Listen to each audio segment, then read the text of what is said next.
Hey everyone, thank you so much for joining us here on Right Side Broadcasting Network for our continued coverage of Hurricane Florence. I'm going to be bringing you guys live updates, showing you some different models, going through some different articles, showing you some live radar, and we're just really going to be looking into what else we can expect today. Now, Hurricane Florence has already started, those outer bands have already started to come up on the Carolinas, so we're going to look at that. And wanted to, again, thank everyone so much for joining over in the chat room. Wanted to shout out quite a few of our moderators are in the house today. Now, these are fantastic, loyal viewers who actually volunteer with us and they keep that chat room clean. So wanted to thank you guys so much for being here and give a shout out to Barbara Brayley, Jan, Roger Vega, and let's see who else is here. Some of our members are here as well. Jason Thornton, thank you so much for joining. And some of our regular viewers like Manning Luck and the British Patriot and Katie Causey. Hey, Katie, hope you are doing well. Thank you guys so much for watching. Really appreciate you. So first, we are going to take a live look at the path of Hurricane Florence, kind of the radar and what it is doing right now.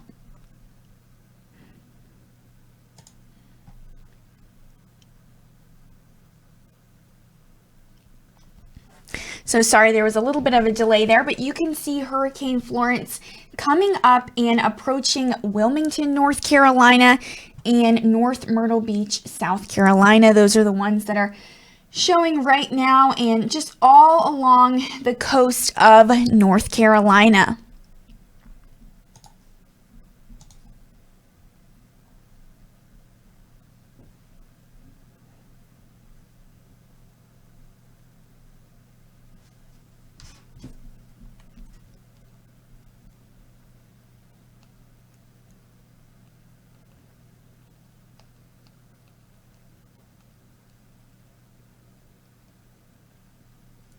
And going to let you guys take a look also at another live radar. But real quick, I wanted to shout out, thank you so much, O2 Grand AMGT 1989, for that $5 donation. He says, I'm staged in Wilson, NC, and the rest of my team is in Florence, SC, 20,000 gallons of fuel, both diesel and gas. Wow, thank you so much for your help, just helping people get out and just helping to recover from Hurricane Florence already. I'm going to let you guys take another look at this satellite view.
Okay, so you've seen the radar and you can see just how it is coming in right now and where it's expected to go as well. Now, it is a category 2, but that does not mean it's any less dangerous. People are still advised to evacuate if possible if they have not already, and you can kind of see its projected path where it's expected to go Friday at 8 a.m. just really getting up on the coast of North Carolina and South Carolina, and then Saturday at 8 a.m. it will be moving inland.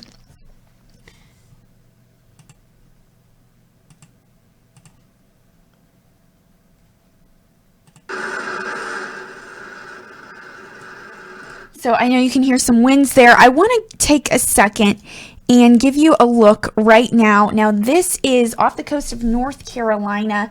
It's from one of our feeds. I'm going to let you hear just how bad that wind is for a second, and you can see the waves coming up on the shore.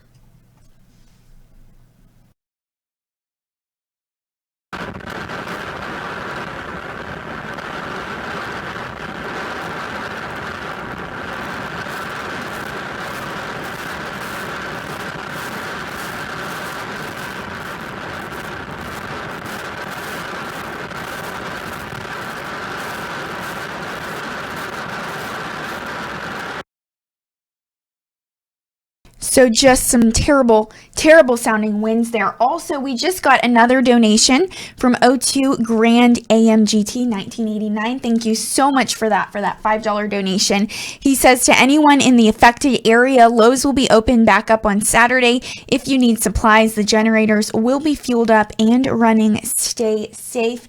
Thank you so much, Grand AMGT. Really appreciate that. And thank you so much for your help with those relief efforts. If you could comment exactly what area you're in for those that might still be in the area, let us know, because I know some of those Lowe's were closed from different news reports I saw. But again, thank you so much for your donation and for your support. Really appreciate that.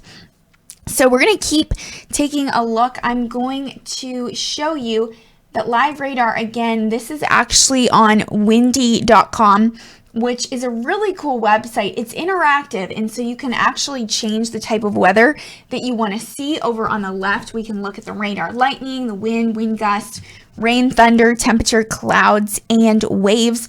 Right now, kind of zooming in, we're going to take a look at the wind. We're going to look at different wind speeds. You can see it is approaching the coast, the eye of the storm approaching the coast of North Carolina.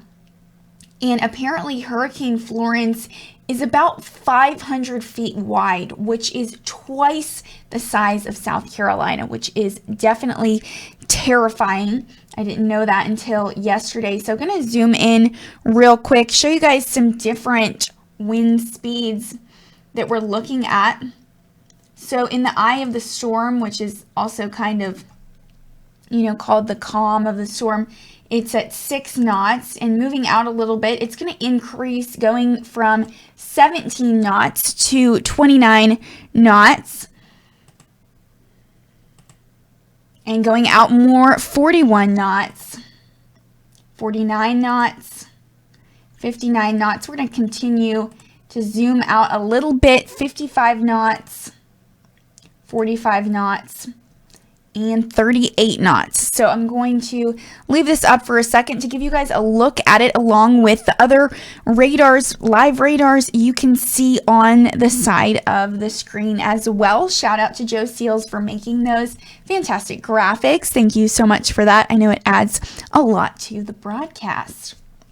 And also, as we go through this, if you guys have any information that I may have missed, please send it to me over on Twitter at Alyssa RSBN. That would be so appreciated. Love seeing different tweets from you guys from different verified news sources, or just people you may know that might be in the area that are taking those pictures and videos. Please send them to me on Twitter at Alyssa RSBN, and also articles with updates on Hurricane Florence, preparations, possible effects. That would be very appreciated as well.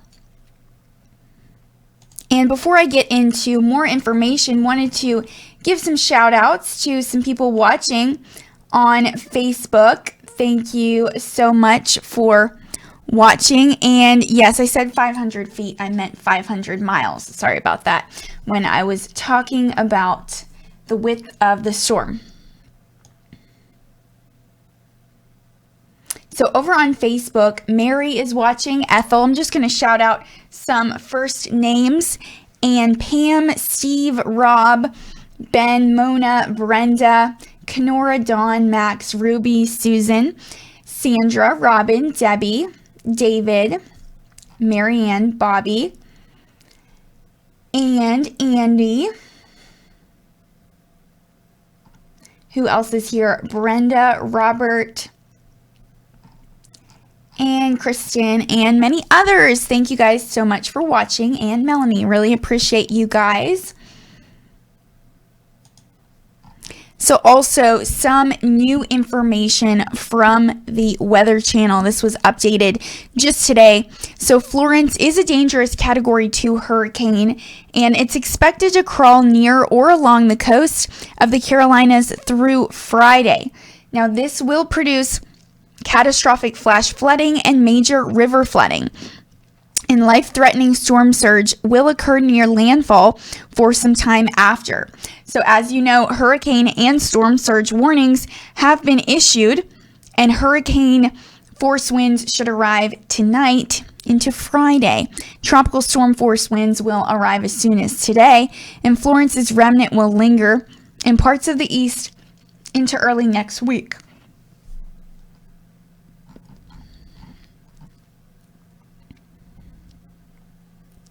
And also, thank you so much, our donor from earlier today, 02 Grand AMGT 1989, just became a member. Thank you so much, Grand AMGT. Really appreciate you.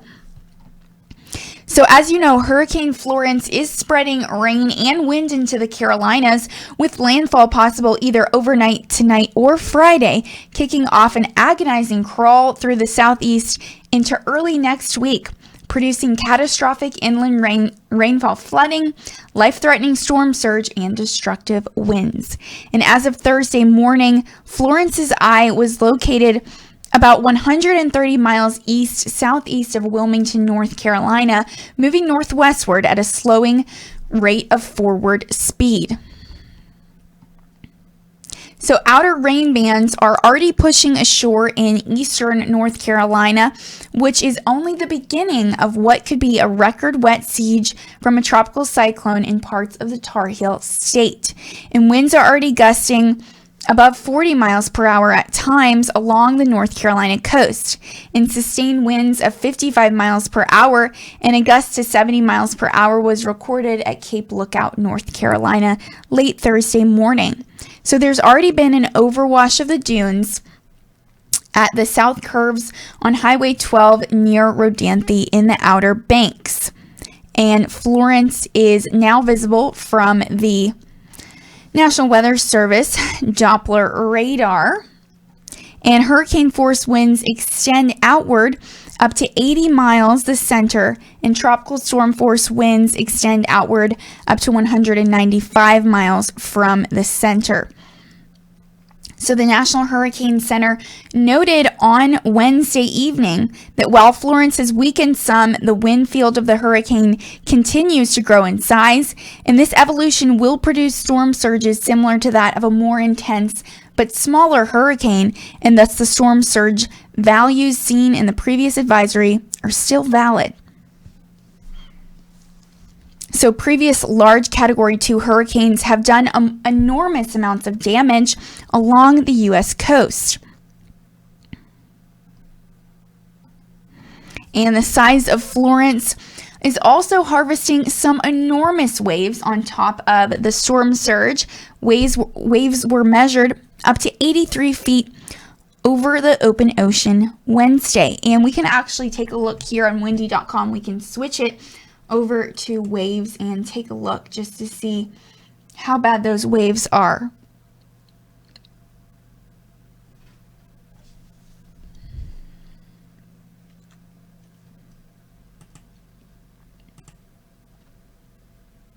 So if you click it, you can actually see the different wave heights.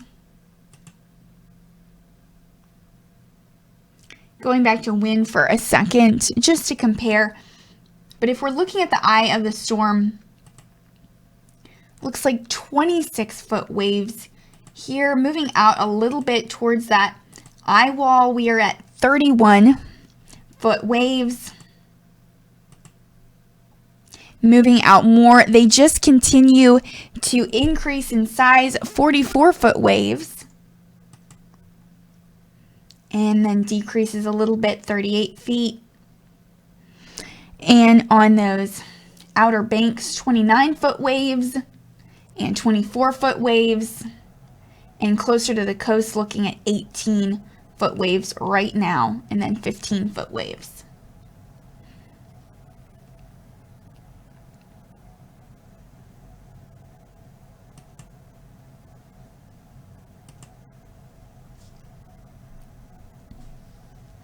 So you've heard this many times, and I know it's in my title today, but the National Weather Service called Hurricane Florence the storm of a lifetime for portions of the Carolina coast. And a Wednesday morning forecast discussion said flooding in southeast North Carolina and northeast South Carolina will be unprecedented. So a hurricane warning and storm surge warning are in effect from the South Santee River, South Carolina, to Duck, North Carolina, including the Albemarle and Pamlico Sounds. And hurricane warnings also reached inland across eastern North Carolina. This includes Myrtle Beach, South Carolina, Wilmington, North Carolina, and most of the Outer Banks.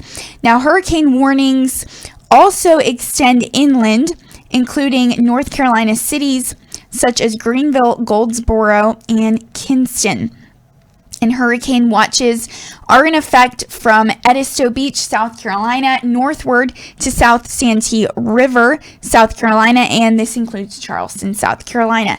Now, storm surge watches remain posted north of Duck to the border between North Carolina and Virginia, as well as from Edisto Beach, South Carolina, northward to the South Santee River, South Carolina. And tropical storm warnings are in effect north of Duck, North Carolina, to Cape Charles Lighthouse, Virginia, as well as for the Chesapeake Bay south of New Point Comfort, Virginia. This includes Virginia Beach and Norfolk, Virginia.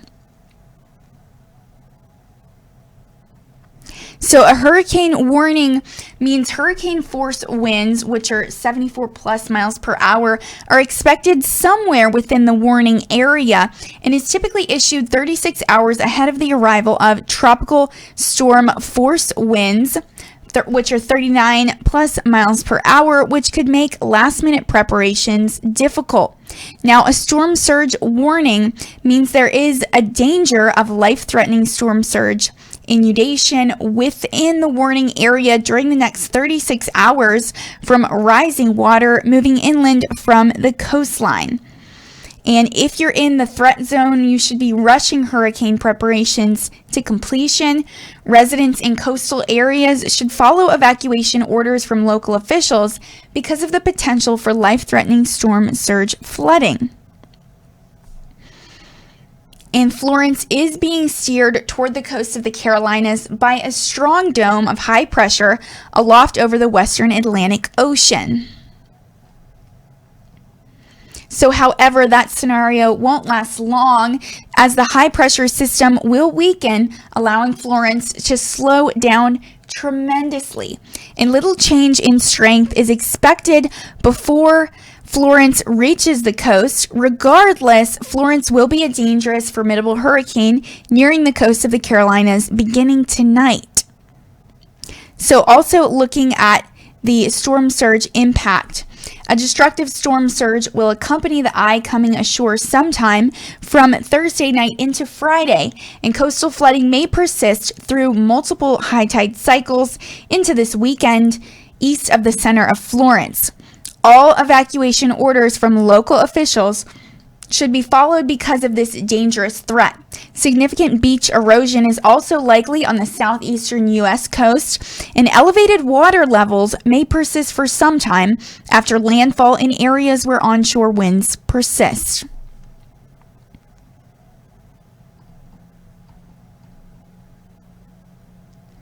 So I know we went over this a little bit yesterday, going over the latest storm surge inundation forecast from the National Hurricane Center if the eye of Florence arrives at high tide.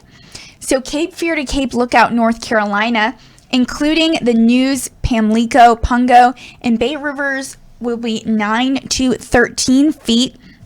And North Myrtle Beach, South Carolina, to Cape Fear, North Carolina, 6 to 9 feet. Now Cape Lookout, North Carolina, to Ocracoke Inlet, North Carolina, 6 to 9 feet. And South Santee River, South Carolina, to North Myrtle Beach, South Carolina, 4 to 6 feet.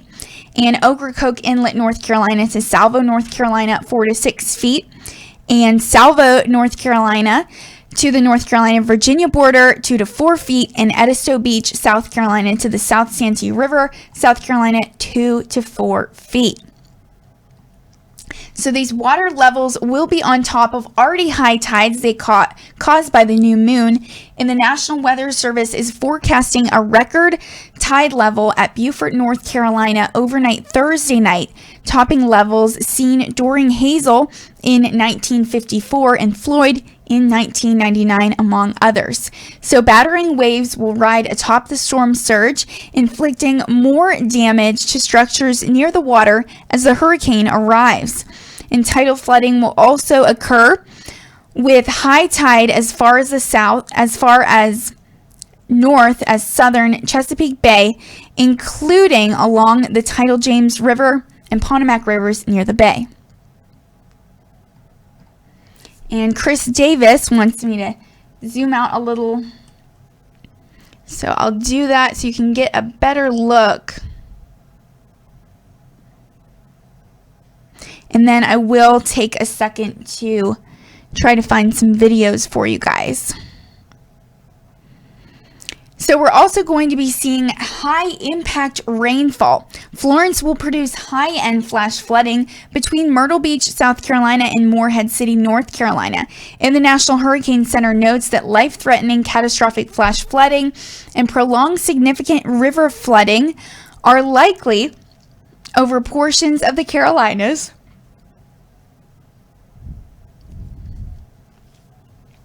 and the southern and central Appalachians late this week into early next week. So the heavy rain threat may last for days into early next week in some areas, given Florence's slow movement.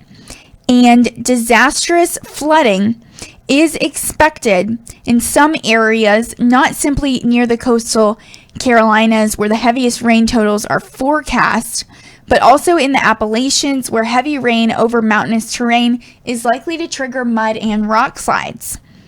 And according to the National Hurricane Center, Florence is expected to produce the following rainfall totals.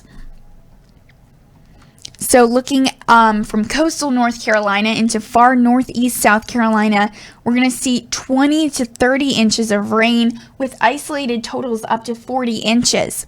And the rest of South Carolina and North Carolina into southwest Virginia, 6 to 12 inches with isolated totals up to 24 inches.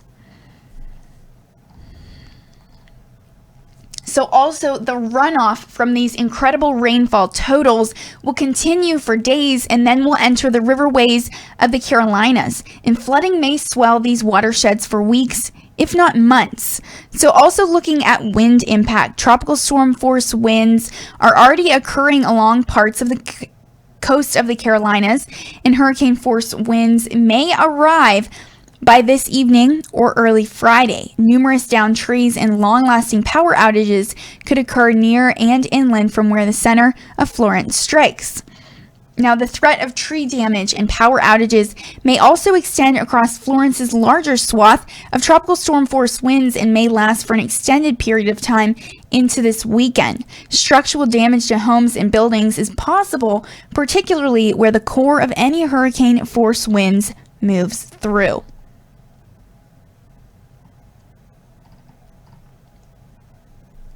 So also looking at Some tornadoes. A few tornadoes are possible in southeastern Virginia and eastern North Carolina on Thursday and Friday. Now, these tornadoes should be weak and short-lived, but could add to damage caused by rainfall or straight-line hurricane winds.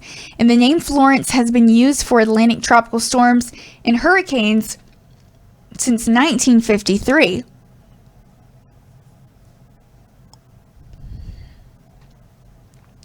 However, the destructive potential of this iteration could mean the name Florence may be retired from future use.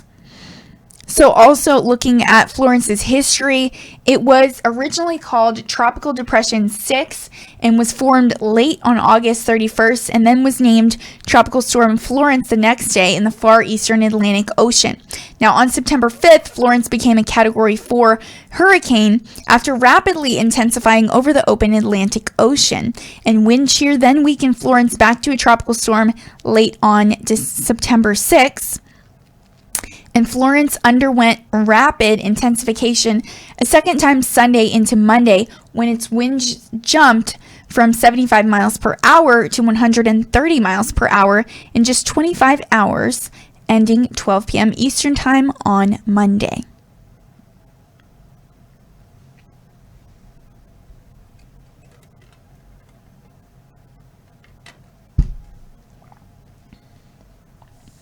Also, I got some Twitter messages from you guys. Thank you so much for those. So going to take a second to check those.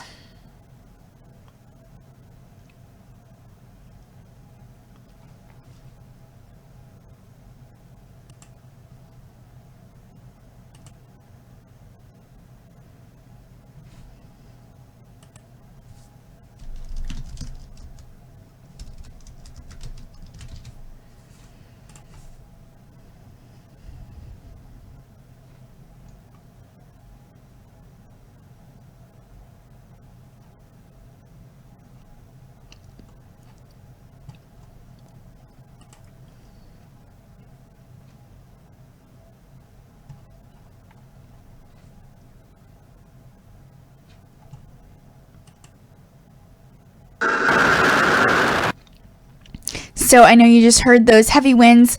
Got some live cam streams from one of our viewers, British Patriot. Thank you so much for sending those our way. I'm going to pull it up so that everyone can see these. Now, this is that one that I showed you earlier. This is in Kitty Hawk, North Carolina. And it's close to the Outer Banks, North Carolina.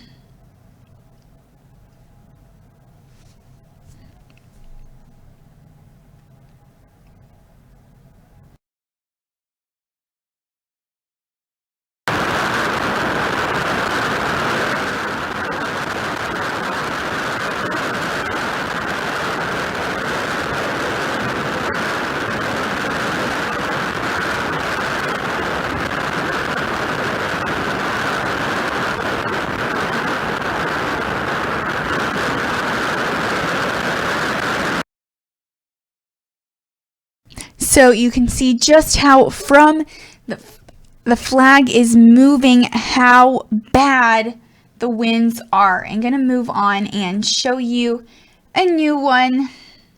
This one does not have any sound, but this is from Outer Banks, North Carolina.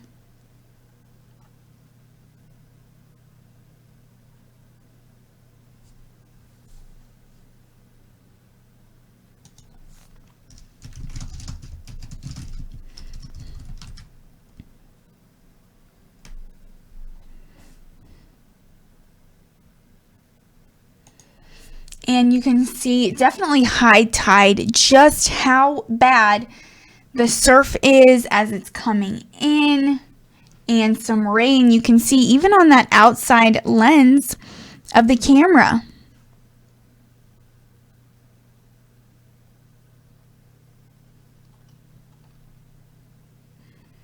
And we're going to take a look at another one at Virginia Beach. This one's crazy. There are still people out on Virginia Beach. They definitely need to evacuate. Maybe they wanted to take a look at it real quick before it gets bad, but you can see the surf coming up here as well. And this one does not have any sound.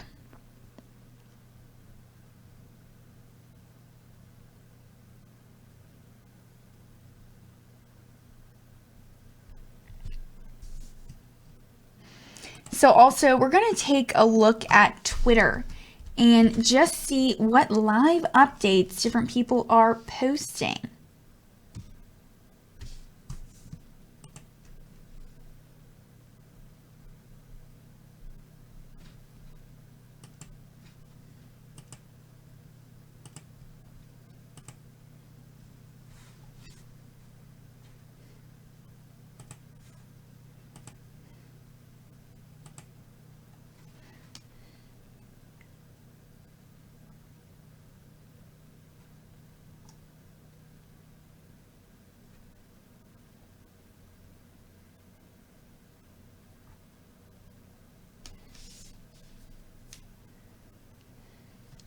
So this tweet is from Andy Shane. It says, more Hurricane Florence curfews, Horry County, 7 p.m. to 7 a.m. until further notice.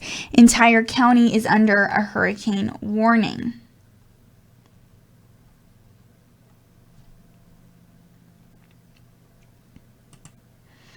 This is crazy. It says Coastal Carolina's woman tells MSNBC she's staying in hurricane as long as I can because it's an adrenaline rush.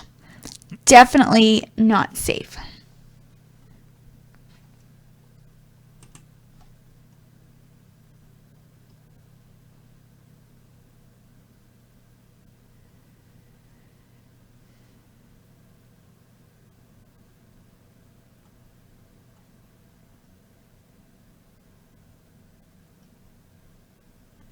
And here's a video we're going to take a look at from Atlantic Beach, North Carolina, beginning to feel the effects of Hurricane Florence. And Colorado Carpenters said, is there a Trump rally tonight? No, it was canceled, unfortunately, because of Hurricane Florence.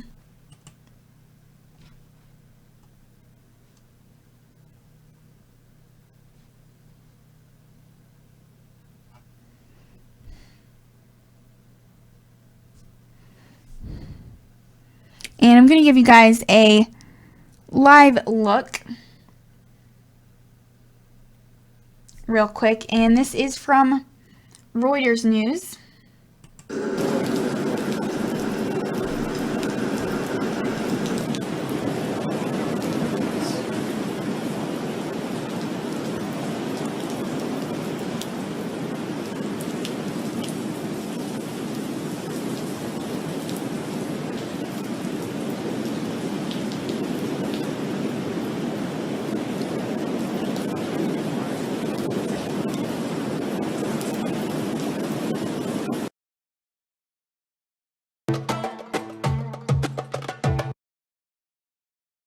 And you could see the surf there and the winds, just how bad it was. And it looks like President Trump just tweeted out about Hurricane Florence. So we are going to take a look at his tweets. He says, I was just briefed on Hurricane Florence. FEMA, first responders, and law enforcement are supplied and ready. We are with you. And he shared live look at the radar.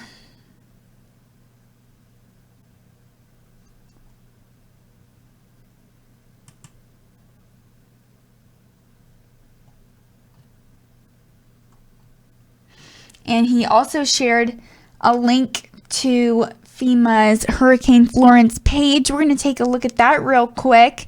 It says Hurricane Florence is expected to stall out after making landfall and flood inland areas with rain in central and western parts of South Carolina, North Carolina, and Virginia.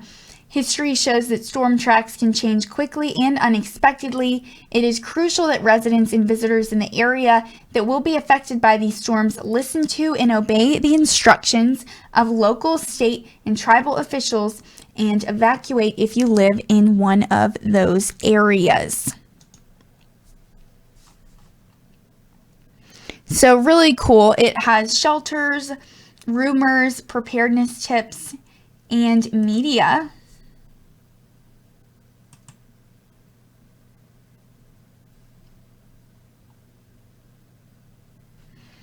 And this is a look at their press conference that was actually today. It's FEMA Administrator Brock Long and federal partners providing an update on Hurricane Florence. So we're going to take a look at that. Hey, good morning. Hey, good morning. Can't play the whole thing for you, but I will play as much as I can.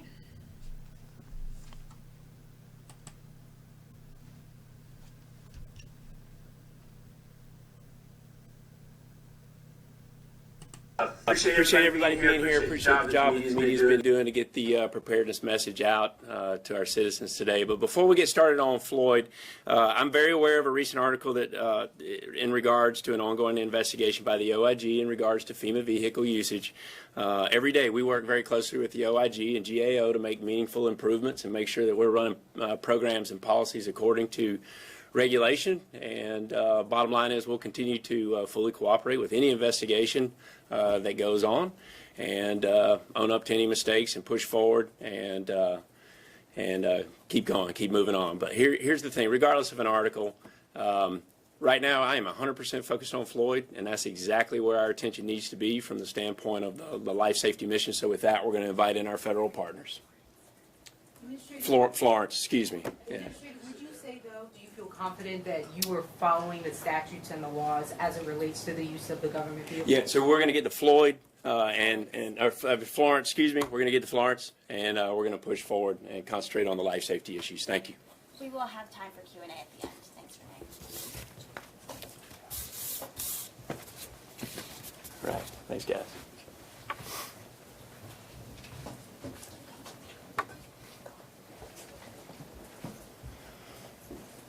Got Linda? All right. All right. So in regards to Florence, just because the wind speeds came down, the intensity of this storm came down to a Cat 2, please do not let your guard down. The storm surge forecast associated with this storm has not changed. It has remained the same. Here's why. As the system's encroaching on the coast, the wind field is expanded. So what you're going to start seeing in a matter of hours, in the next coming hours, is these wind bands that far precede the center of circulation are going to start pushing water up against the coast, but more importantly, up the back bay and inlet areas. Storm surge is not a problem just along the coastline. It's going to be a major problem way up into the streams and tributaries that come out of sound areas that push up into the sounds, like the Pamlico Sounds on the west side of the Pamlico Sound. This is a very dangerous storm. Storm surge is why you have been placed under, many of you have been placed under evacuation, and we are asking citizens to please heed a warning. Your time is running out. The ocean is going to start rising along the coast and in the back bay and inlet areas and the sound areas within a matter of hours. Your time to get out of those areas and storm surge inundation is coming to a close. I cannot emphasize that enough. With that, the other thing that's going to happen is not only are we going to see high winds, 110 mile an hour sustained winds coming upon the coast, the wind field is large. There are hurricane force winds that extend far out from the center of circulation that will not only inundate the coast, but you're going to see some high inland winds as this storm starts to come in and push into the coast.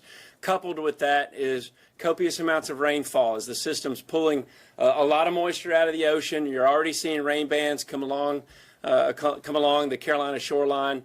And unfortunately, these rain bands are going to be with us for several days. We're going to, you know, the forecasters are basically indicating feet of rain, not inches, in portions of the Carolinas and into Virginia. So this is a very dangerous storm. Inland flooding kills a lot of people, unfortunately, and that's what we're about to see. So please keep that in mind. The other thing is that I want everybody to know that FEMA and our federal partners have fully pre-positioned in support of our state and local partners. You know, here again, we are here to help our governors achieve their response and recovery goals. Emergency management is a team sport. It is a whole community effort. You know, as this system pushes through, right now we're focused largely on life safety, supporting evacuation movement, supporting mass care. As this system pushes through, starts to exit the Carolinas and Virginias, and the threat ceases, we're going to be focused on stabilizing what we call community lifelines. For example, we've got to quickly understand the damage that's been done to the transportation systems, the communication systems, the power systems, and we are positioning and have been positioned for multiple days now to be ready to get those critical lifelines back up and stable as quickly as we can. But let me set the expectations. This is a very dangerous storm. We call them disasters because they break things. The infrastructure is going to break. The power is going to go out. It could go out for a number of days. It could go out for many weeks. It's hard to say at this point. So not only that, but many of you who have evacuated from the Carolina coastlines are going to be displaced for a while, particularly where the areas receive the highest amounts of storm surge. So, we need people to get their mindsets right that disasters are very frustrating. And it takes time to get the infrastructure back up and running, but we are going to do everything that we can to push forward as quickly as we can to get things back up and working along with our state partners in the private sector who owns a large portion of the critical infrastructure that's going to be impacted. So with that, I want to quickly turn it over to our partners over at NOAA, Dr. Neil Jacobs and Steve Goldstein. So take it away. Okay, good morning. Florence is a Category 2 hurricane with maximum sustained winds of 110 miles an hour.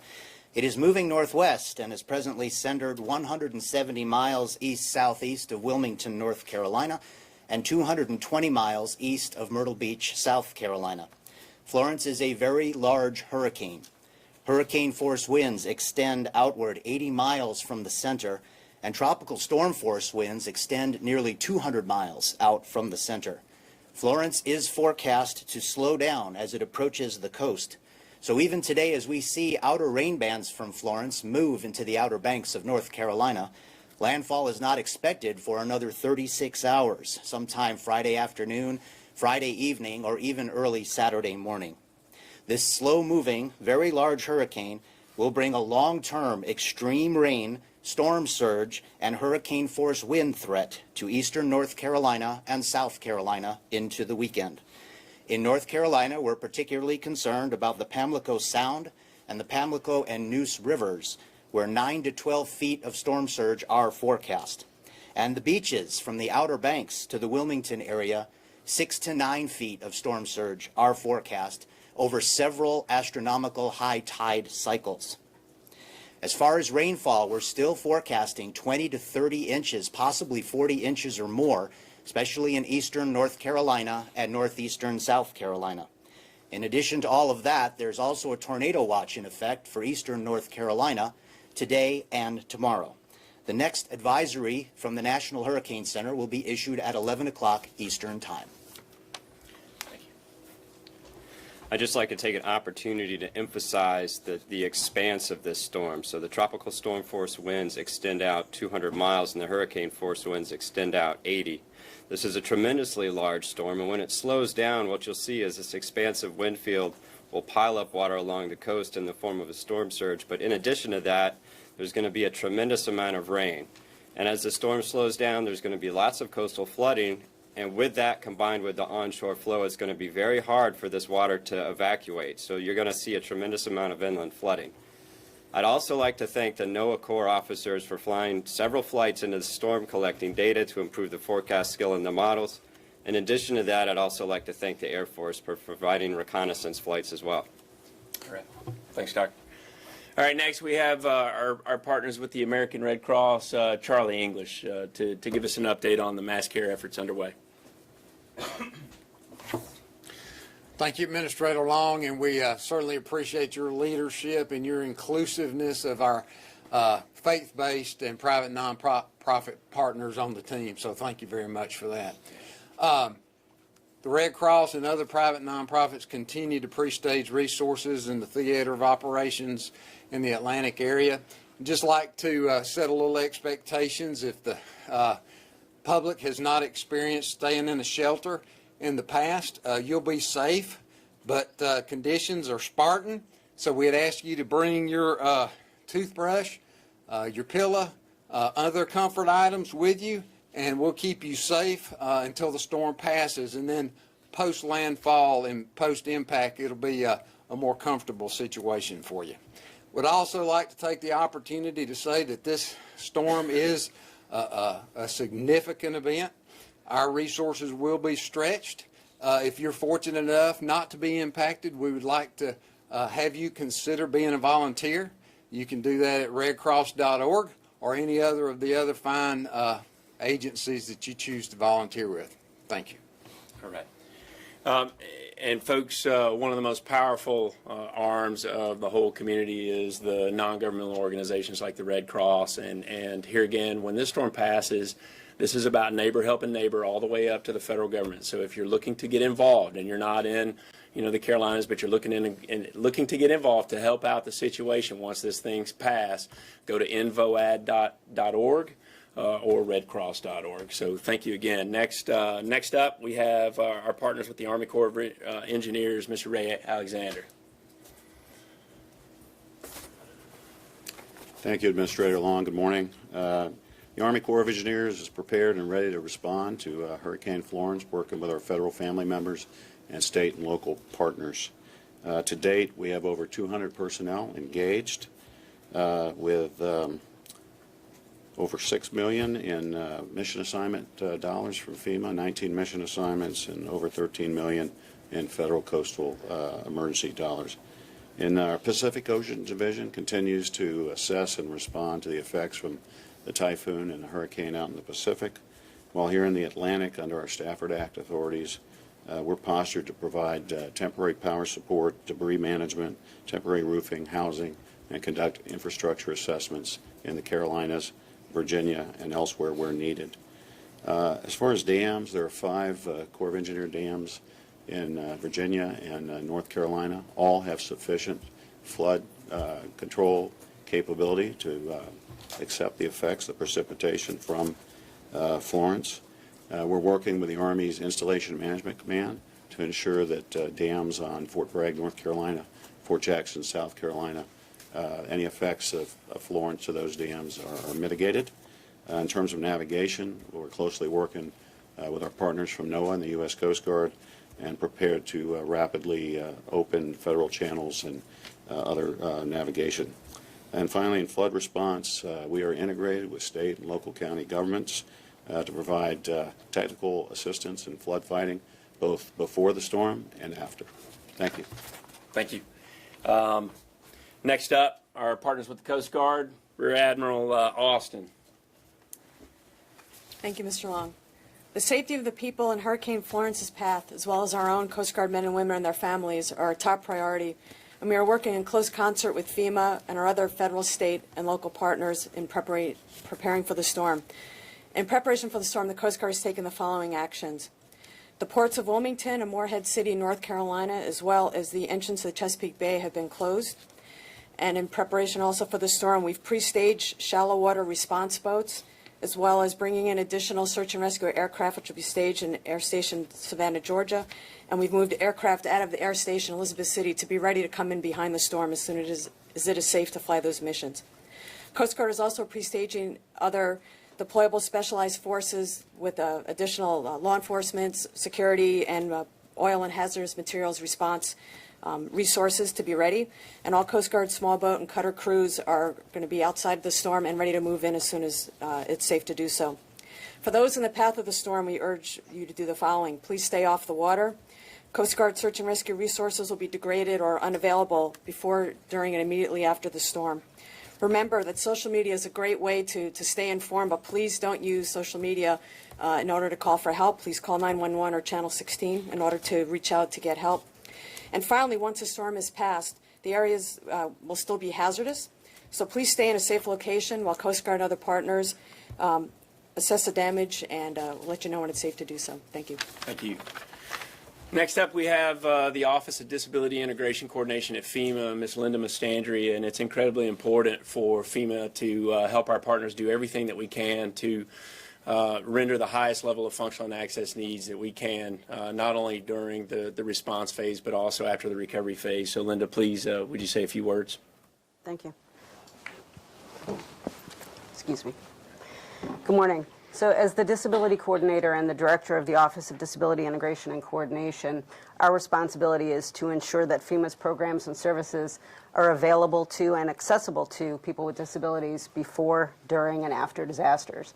And in terms of Florence in particular, we are working very closely with our partners at the state and local level, at the territorial and tribal level, with our federal partners and agencies like the Red Cross and HHS to ensure that people with disabilities have what they need during evacuation, during sheltering, pre and post landfall. So part of our coordination efforts are to ensure that we are in close communication with our state and local partners to ensure that any unmet needs that people with disabilities have during evacuation or sheltering and in terms of response and recovery are met, and we'll continue to closely coordinate with our state and local and federal partners to ensure that people with disabilities who are impacted by the storms have what they need to safely evacuate, that they have what they need in the shelters, and that they can effectively respond to and recover from the effects of the disaster.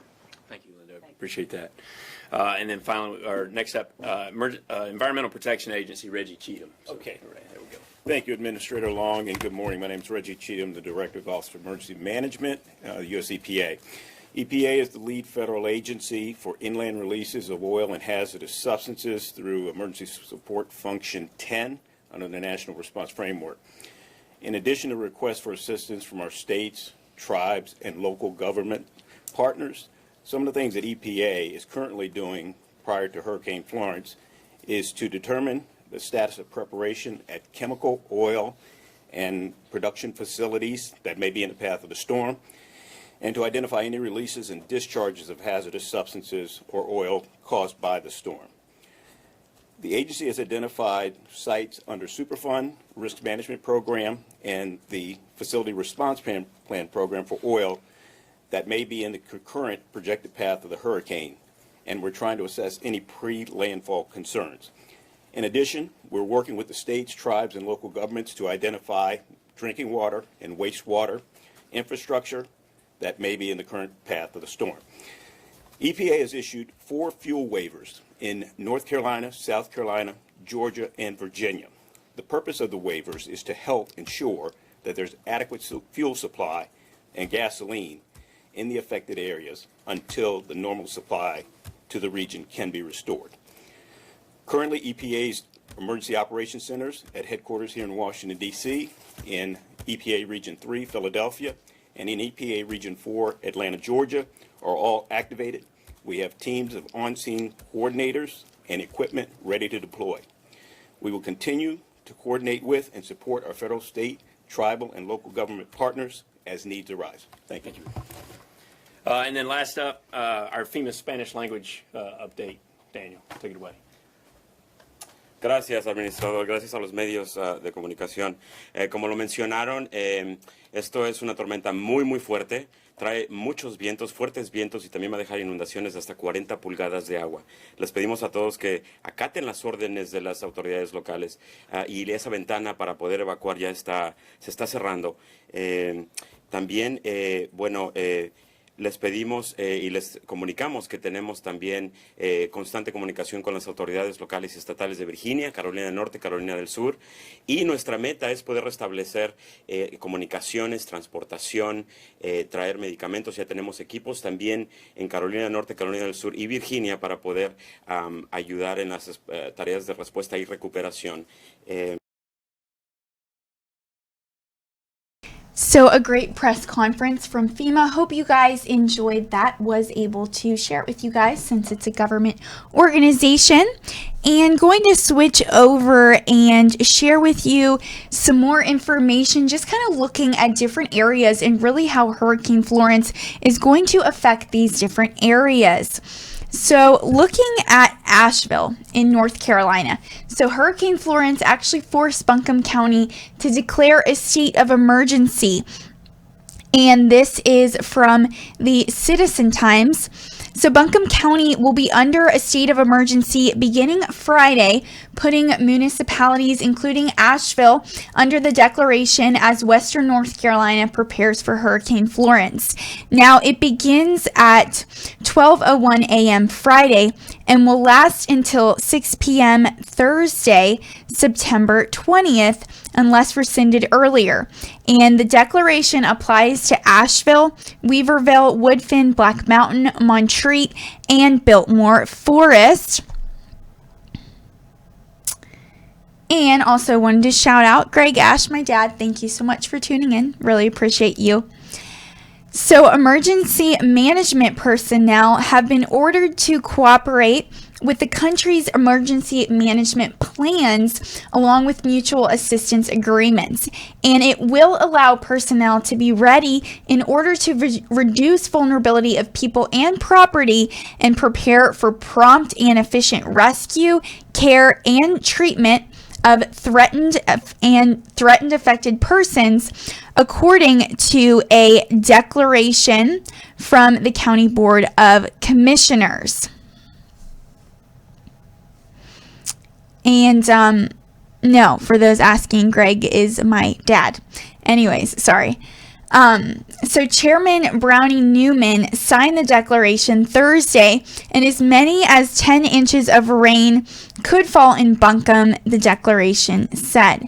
So Florence is still posing a threat to Western North Carolina. I know back when I lived in South Carolina, I worked for Fox Carolina, got to go to Buncombe County a lot and just cover different stories there.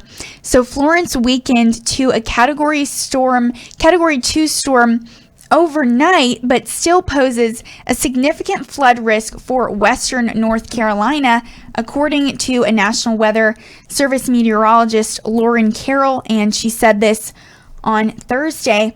So Carroll said the main threat to Asheville and its surrounding area continues to be heavy rainfall with potential for flooding on Saturday and Sunday.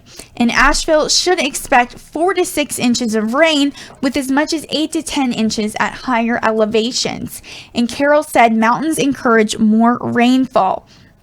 So the National Weather Service projections show the heaviest rain will happen Sunday, and the National Hurricane Center is warning of potential life-threatening catastrophic flash flooding in the southern and central Appalachians through early next week, as Florence is expected to slow down as it approaches the coast and moves inland.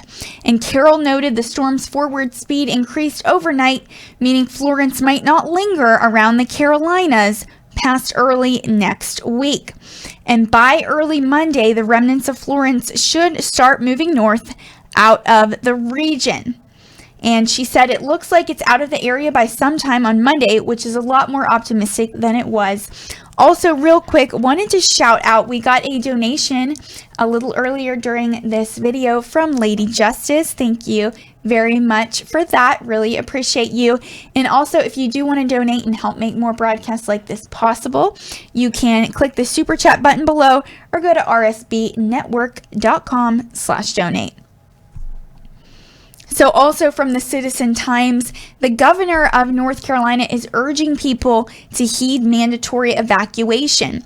Governor Roy Cooper, who declared a state of emergency for North Carolina, has urged residents to follow any mandatory evacuation orders and prepare for the storm. Now, more than 100 shelters have opened across the state, including a 1,000-person facility at the Lawrence Joel Veterans Memorial Coliseum in Winston-Salem. And Cooper said Thursday morning that the so-called mega shelter was already about 75% full. And an 11 a.m. Thursday update from the National Hurricane Center reported Florence was about 145 miles from Wilmington with 105-mile-per-hour winds, and its center was expected to approach the coast of the Carolinas later Thursday and then move near or over the coast of southern North Carolina and northeastern South Carolina in the hurricane warning area beginning Thursday night and into Friday.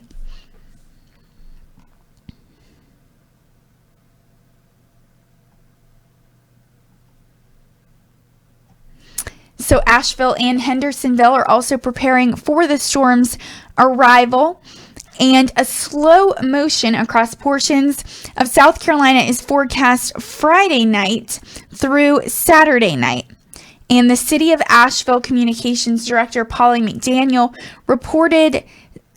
said Thursday that U.S. Cellular Center General Management Chris Corral has been sent to help to manage the mega shelter in Winston-Salem, and he's helping with external communications as a venue liaison. So meanwhile, she said the city continues its storm prep with crews dispatched to clear storm drains of debris. And at the North Fork Reservoir, crews continue to release small bursts of water to increase reservoir capacity and lessen downstream impacts in the case of flooding. And McDaniel said, all of our emergency responders, public works, and communications employees understand that they may be called upon to work during the weekend or longer shifts if a storm response is needed. And the city of Hendersonville also declared a state of emergency beginning Friday. So public works employees will be put on a callback status to assist public safety personnel with debris removal and traffic control, and the fire department will stage an additional engine company at Blue Ridge Fire Department prior to expected flooding at South Main Street and Greenville Highway.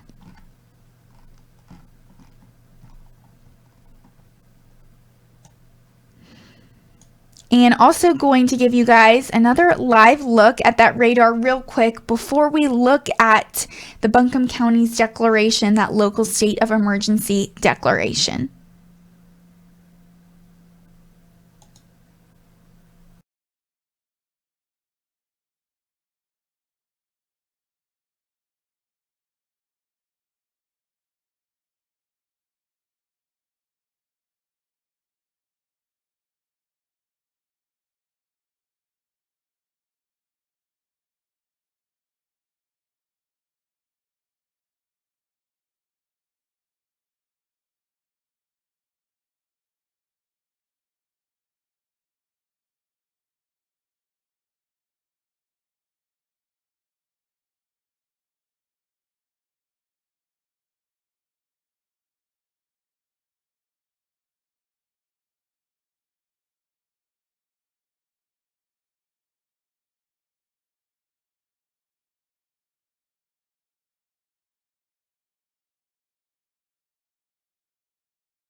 So we are going to go through that Buncombe County State of Emergency Declaration, but first wanted to shout out Christopher Milner. Thank you so much for that $20 donation. Really appreciate you. He said, thank you for all the great information. I'm praying for all my Carolina neighbors.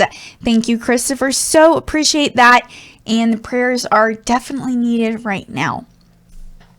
So looking at the Buncombe County State of Emergency Declaration,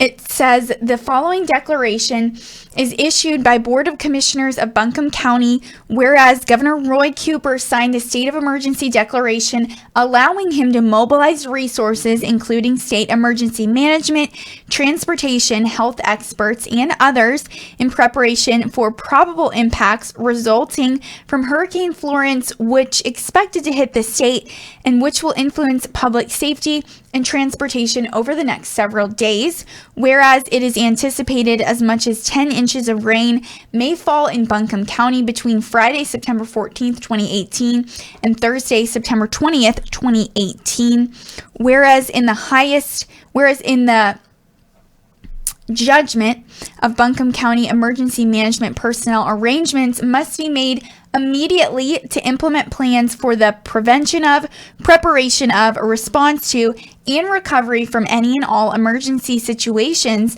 that may result from the impacts of the storm, whereas the implementation of such emergency management plans will allow sufficient personnel to be mobilized and positioned in order to reduce vulnerability of people and property of Buncombe County to damage, injury, and loss of life and property, prepare for prompt and efficient rescue, care, and treatment of threatened or affected persons, coordinate with state and federal agencies for the orderly rehabilitation of persons and restoration of property, and provide for cooperation and coordination of activities relating to emergency mitigation, preparedness, response, and recovery among agencies and officials of Buncombe County and with similar agencies and officials of other counties, with state and federal governments, with interstate organizations, and with other private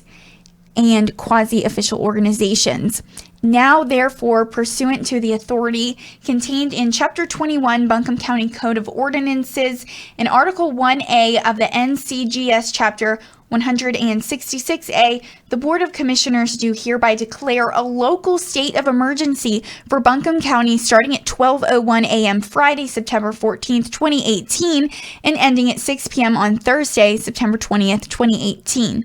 By and with the consent of the mayors of the municipalities within Buncombe County, this declaration of local state emergency applies within the municipal units of the city of Asheville, the town of Weatherville, the town of Woodfin, the town of Black Mountain, the town of Montreat, and the town of Biltmore Forest. It is further declared that the emergency management plan adopted by Buncombe County and that all applicable mutual assistance compacts and agreements are in effect and shall remain in effect until this declaration expires or is rescinded.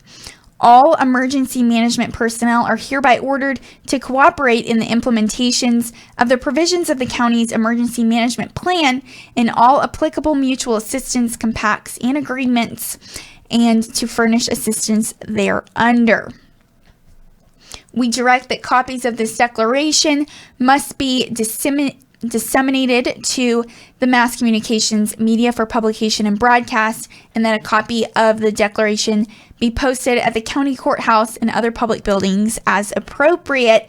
This declaration shall apply to Buncombe County as described above and be effective from 12:01 a.m. Friday, September 14th and ending at 6 p.m. on Thursday, September 20th, 2018, unless rescinded earlier, adopted this 13th day of September, 2018. Now, going to take a look at my Twitter messages and make sure you guys have not sent me any articles or information that I may have missed.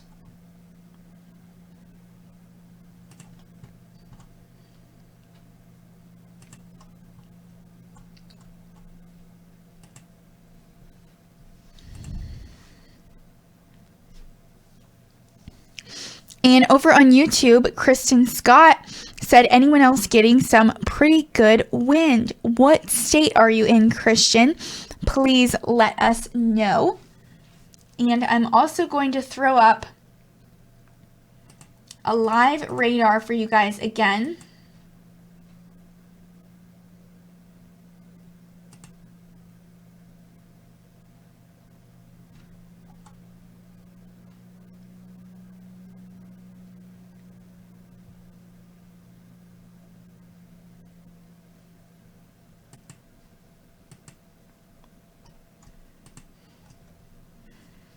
And looks like we have a couple feeds coming in, so I'm going to check on those real quick. To Breckenridge Road to a residence where he and female, the female we believe was the daughter of the male at the house. To make 12 years of education free. Okay, those are unrelated to the storm, so not going to play those, but I'm going to throw up another live radar. This is from Windy, so you can see exactly where the storm is right now.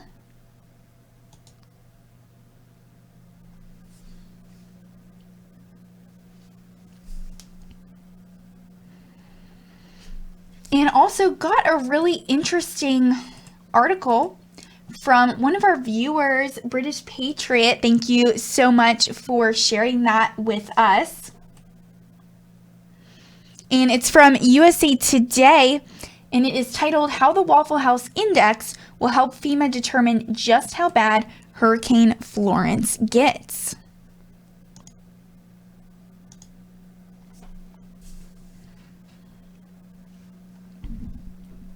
So the Waffle House Storm Center is actively monitoring Hurricane Florence, an indicator that parts of the East Coast are in serious danger. And that is because the 24-hour restaurant chain is known for more than a fast breakfast. It often remains open during natural disasters, providing food and resources to first responders. And FEMA even monitors a Waffle House Index, a color-coded indicator of what restaurants are open, closed, or offering a limited menu to gauge how well an area will recover from a hurricane, tornado, or other hazard. So the Waffle House test, and this is according to a FEMA blog post from 2011, the Waffle House test just doesn't tell us how quickly a business might rebound. It also tells how the larger community is faring. The sooner restaurants, grocery and corner stores or banks can reopen, the sooner local economies will start generating revenue again, signaling a strong recovery for that community. And Tuesday, Waffle House announced its storm center was active and monitoring Florence, and the team also asked people to plan ahead and be safe, which is really cool. I did not know that they had a storm center. Real quick, I'll let you guys see a picture of that. You can see people sitting around the table. This is from a tweet. It says the Waffle House Storm Center is activated and monitoring Florence. Plan ahead and be safe.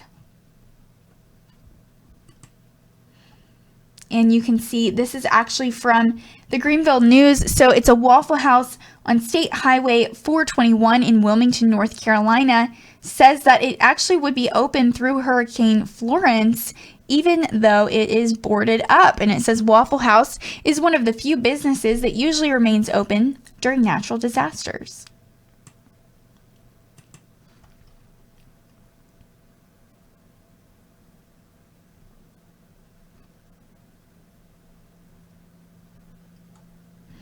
So also, as you know, Florence has diminished to a Category 2 hurricane, but is still considered life-threatening according to the National Weather Service.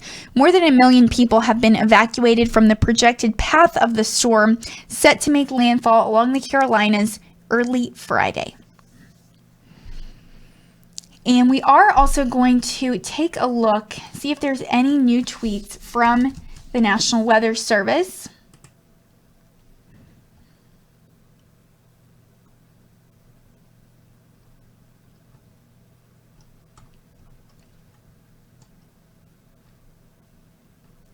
So a few tweets from today that we haven't shared yet, we're going to look at. This was about 3 hours ago. It says rain bands from Florence are already well inland. This is just the beginning of a very long duration, potentially catastrophic flooding event well inland. Keep up with the latest forecast at weather.gov and obey orders from emergency management as this unfolds.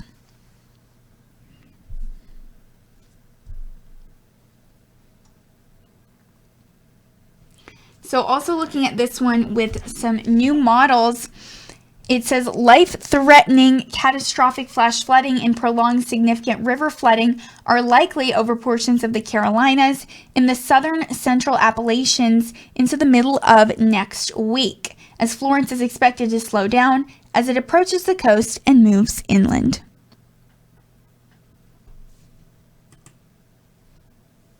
So kind of looking at these models, there's a rainfall statement here I'm going to share with you guys. It says Florence is expected to produce total rainfall amounts of 20 to 30 inches with isolated maxima of 40 inches possible for coastal southeast North Carolina into far northeastern South Carolina through the weekend. Farther inland across the central and western Carolinas, 6 to 12 inches of rain with isolated maxima of 24 inches are possible, and 3 to 6 inches for much of the Appalachians and mid-Atlantic states with isolated 12-inch totals through the middle of next week.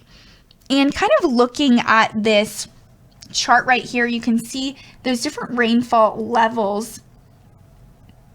At the southern coast of North Carolina, you can see the purple right there. Light purple is 30 plus inches of rain. Moving in, the dark purple is 20 to 30 inches of rain. And then kind of looking in that dark red, 10 to 15 inches of rain. And kind of a lighter red shade, 8 to 10 inches of rain. Moving into red orange, 6 to 8 inches of rain. And then moving into those orange colors, 4 to 6 inches of rain. And that kind of yellow orange color, 3 to 4 inches of rain. You can see that kind of extending along many states. And the yellow, 2 to 3 inches of rain, moving into 1.5 to 2 inches of rain. And then all the green, some lighter rains. We're going to see the dark green, 1 to 1.5 inches of rain.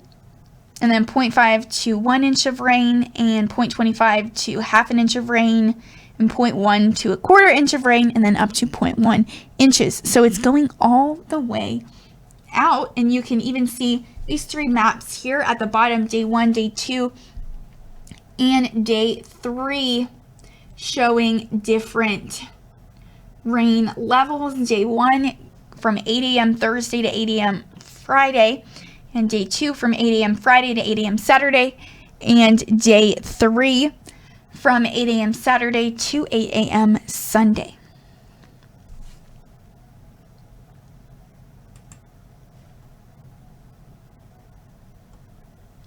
So another tweet from the National Weather Service, they said Florence is a very large storm with an area of winds greater than tropical storm force stretching more than 325 miles across.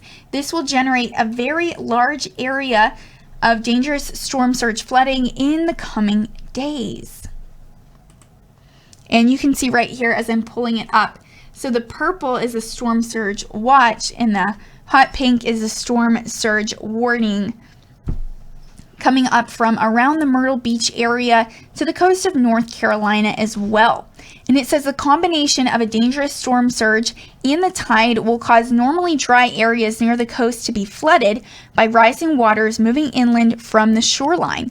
And some areas could see surge up to 13 feet above ground level. So they also tweeted out a video along with storm surge flooding Hurricane Florence can also produce tornadoes. Learn more.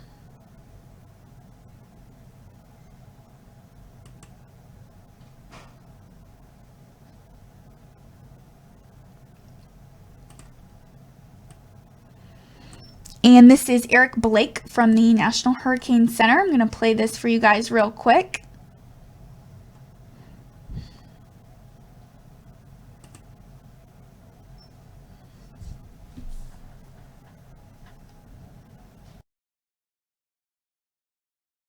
I'm Eric Blake, Hurricane Specialist at NOAA's National Hurricane Center in Miami. hurricane-force winds range from 74 to more than 180 miles per hour. The Saffir-Simpson Hurricane Wind Scale rates hurricanes on a scale from 1 to 5 based on the storm's strongest winds and relates these wind speeds to potential impacts and damage. Tropical storms have lower wind speeds, anywhere between 39 and 73 miles per hour. But tropical storm-force winds are strong enough to be dangerous too, and in fact, emergency managers plan on having their evacuations complete and citizens sheltered before the onset of tropical storm-force winds, not hurricane-force winds. Hurricanes and tropical storms can also produce tornadoes that add to the storm's destructive power. They're most likely to occur in the right front quadrant of the tropical cyclone, but also can be embedded in the rain bands, well away from the storm's center. As the storm approaches, your local National Weather Service forecast office has a responsibility of issuing the warnings for tornadoes, inland high winds, and flooding.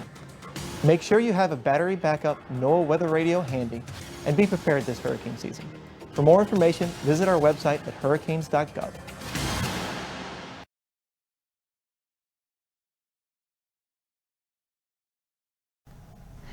So also looking at some more tweets from the National Weather Service, they retweeted the NOAA satellites, and it says the Goes East geostationary lighting mapper captured this 3D time lapse of all the lightning strikes in Hurricane Florence on its path toward the U.S. So going to give you guys a live look at that.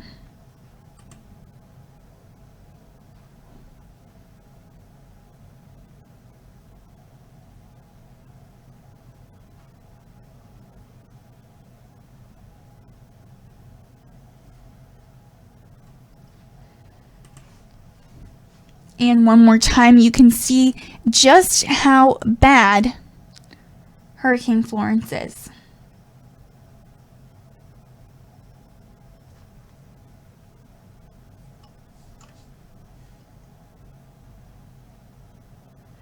So they also retweeted from the NOAA's Ocean Service account. High tide over the next 2 to 3 days will occur around noon and midnight in the southeast. That is when most places on the coast will likely see the highest water levels from Florence. Keep up to date with water levels here.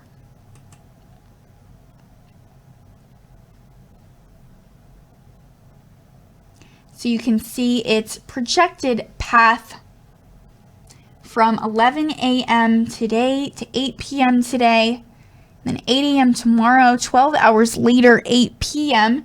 tomorrow,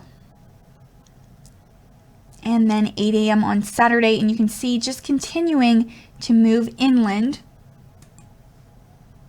And if we want to take a look at those water levels,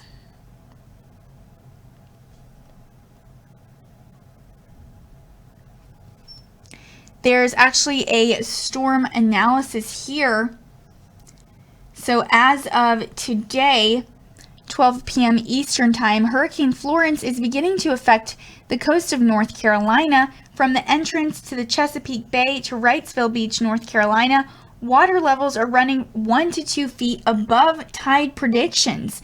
Now further south and up the Cape Fear River, water levels are running up to 1 foot above normal tide levels at this time, and sustained winds range from 20 to 35 knots with gusts up to 45 knots at most stations around the southeast and lower mid-Atlantic. Now these winds will continue to increase this afternoon. Barometric pressure is beginning to drop across the region, and water level and meteorological plots available below are updated automatically. A line denoting mean higher high water, or MHHW, is displayed. You can see this black line right here. It's displayed to provide an appropriate indication of when flooding inundation may occur. And they say for additional real-time and historical inundation information for select stations affected by this storm, visit the Coastal Inundation Dashboard.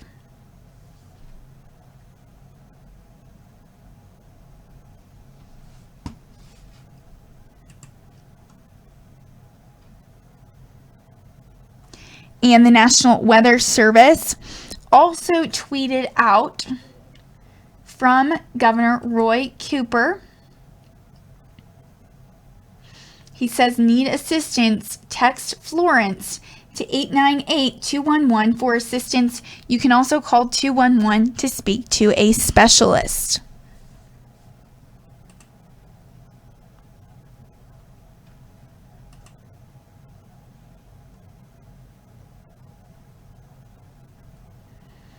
And they just tweeted out saying the National Hurricane Center Director, Ken Graham, is live right now with the 2 p.m. Eastern Time update on Hurricane Florence. And so going to pull up the radar for you guys real quick and take a second and get that ready for you.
And going to switch over and give you guys a look at National Hurricane Director Ken Graham giving an update.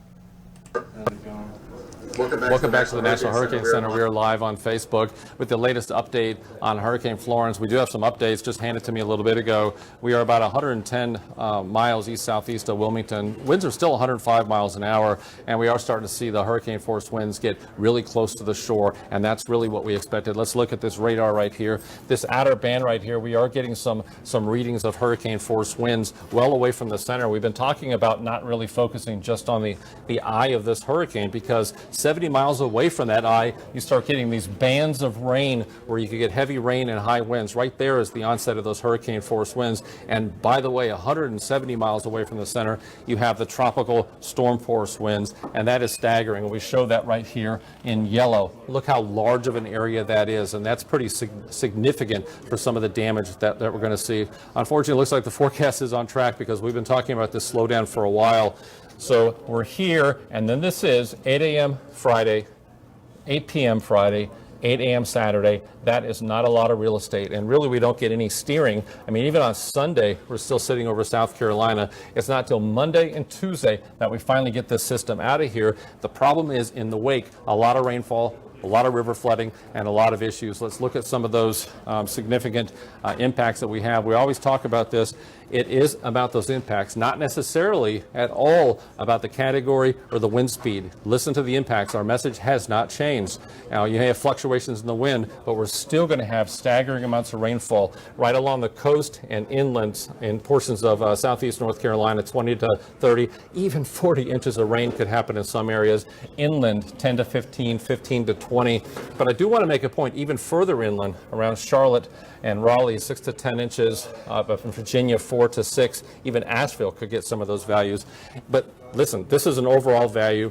If you get some of these bands come around where it sits and slows down, some of these values could be much higher in some cases. So be ready with the terrain and the potential of flash flooding. Another big threat we have is a storm surge on the immediate coast and a little bit inland. Look at these storm surge values. We're looking at South Carolina, potentially along the coast, 4 to 9 feet. Even down, you start looking at Charleston, 2 to 4 feet potentially. But if you go to the right-hand side of this storm, you start seeing some higher values, 9 to 13 feet.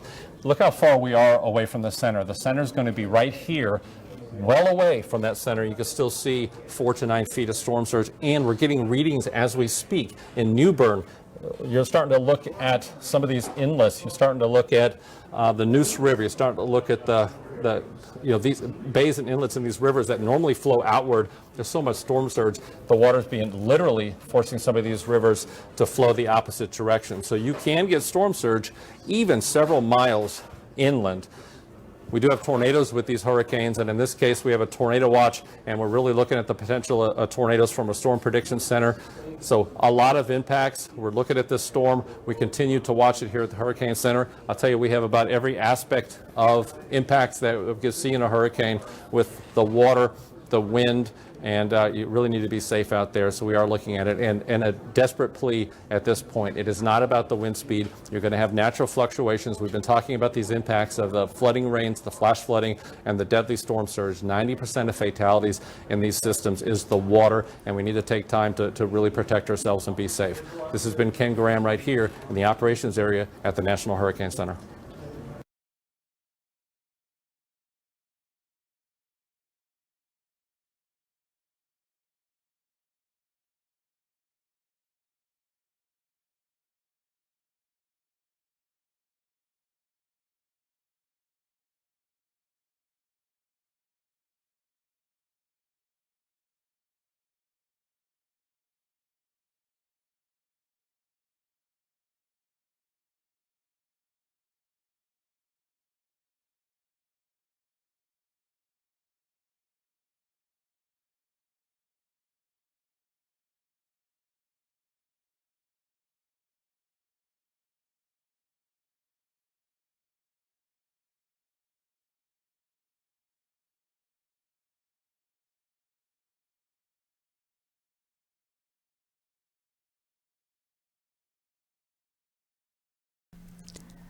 So looking at this information from AccuWeather, hope you guys enjoyed that statement.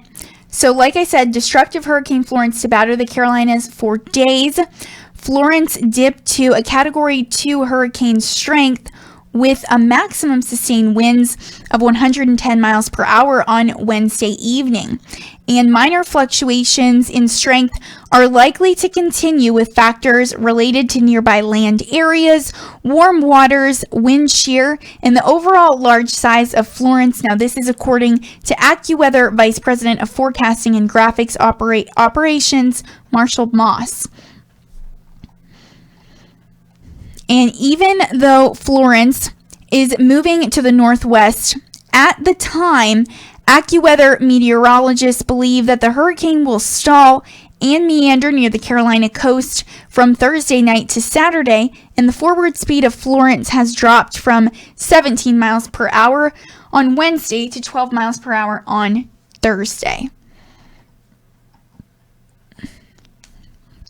Now, despite the hurricane weakening somewhat since its peak as a Category 4, it has grown substantially in overall size and its predicted deceleration in forward speed will take a costly toll.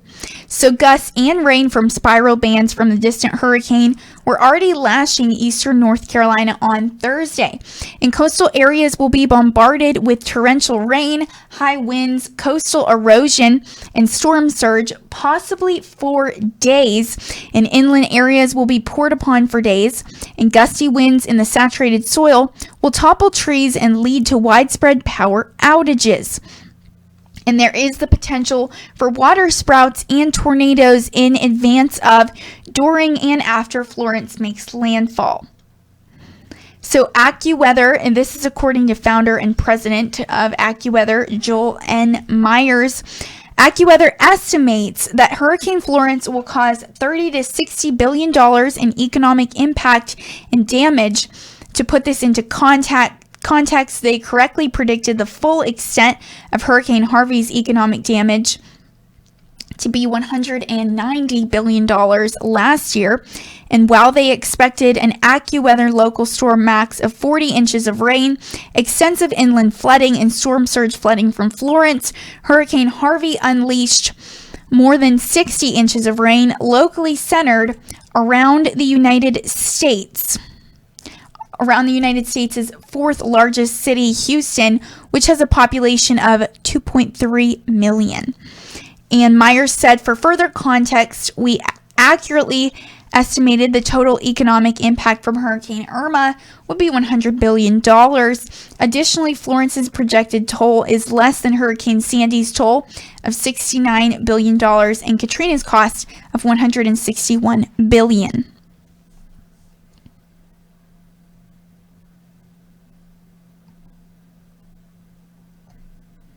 So Myers also said other sources are predicting a financial toll for Florence of up to $170 billion, and we think that is extreme when looking at Florence's track and impacts to people and their lives. Florence is forecast to make landfall near Cape Fear, North Carolina, as a Category 2 or Category 1 storm Friday morning.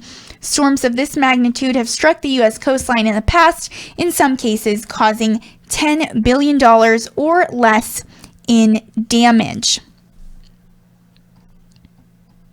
So help may not be available for days due to the dangerous conditions for those who choose to remain behind along the coast, and total inundation is likely in portions of eastern and southeastern North Carolina and perhaps the upper part of the South Carolina coast, with a storm surge in excess of 10 feet in some areas.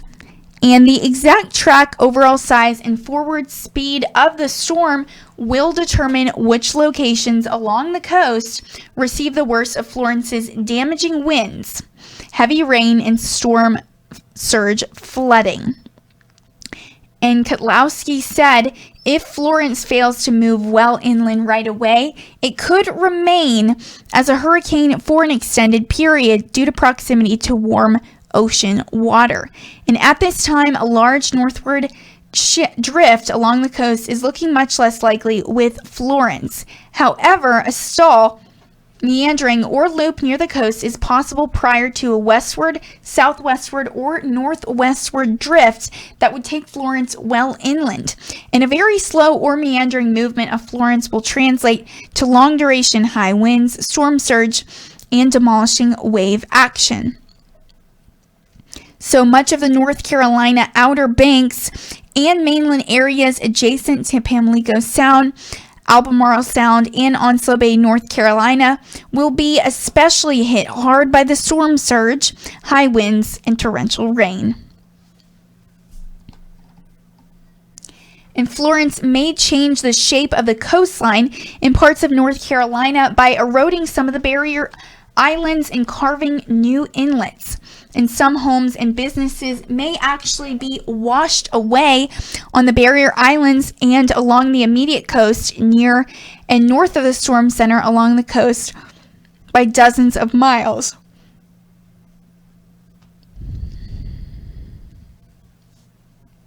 So strong high pressure to the north is likely to enhance winds, wave action, and coastal flooding farther north along the coast than what would normally occur. As a result, Norfolk and Virginia Beach, Virginia, can expect significant coastal flooding, even if Florence hovers or moves ashore in North Carolina. And minor to moderate coastal flooding at times of high tide are likely on the Atlantic side of the Delmarva Peninsula and possible along the New Jersey barrier islands and Back Bays.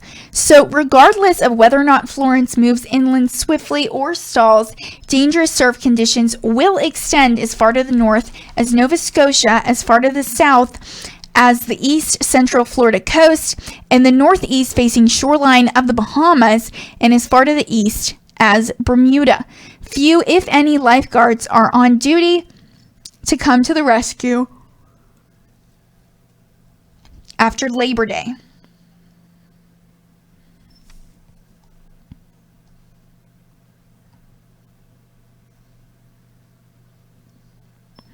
And operators of small craft should heed all advisories that are issued and remain in port if necessary.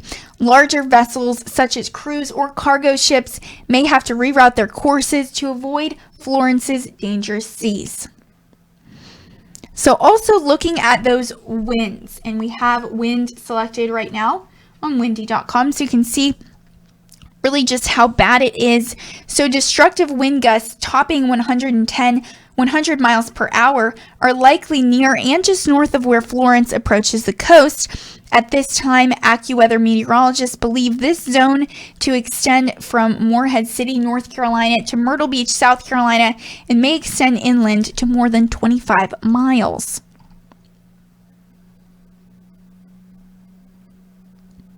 So long duration damaging wind gusts of 55 miles per hour or greater in saturated ground may cause a tremendous amount of trees to fall and lead to widespread power outages from the southern tip of Delmarva to Charleston, South Carolina, as far inland as Raleigh, North Carolina, to Charleston, South Carolina.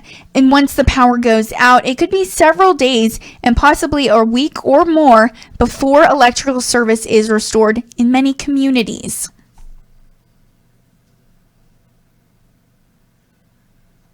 So as has been the case with hurricanes in most recent years, such as Lane in Hawaii earlier this summer and Harvey last year in Texas, feet of rain can fall when these tropical storms stall. That scenario has a high probability of occurring in North Carolina, a large portion of South Carolina, and parts of northern Georgia. So given the likelihood of rain being measured in feet rather than inches with Florence, widespread inland urban, small stream, and major river flooding are anticipated in the Carolinas. And a major natural disaster due to inland flooding will unfold slowly as Florence drifts inland and may linger for days and a week or more after Florence's eventual departure and or demise. So after spreading rain westward to the southern Appalachians and Piedmont areas, torrential rain is forecast to reach parts of the northeastern U.S. next week. So also looking at some factors for Florence's track and forward speed, the strength and orientation of an area of high pressure over the western Atlantic and later the Ohio Valley will be key to Florence's movement. So the clockwise flow of air will guide Florence on a steady northward track into Thursday. And this flow is forecast to weaken Thursday night to Saturday, which is likely to cause Florence to stall and meander.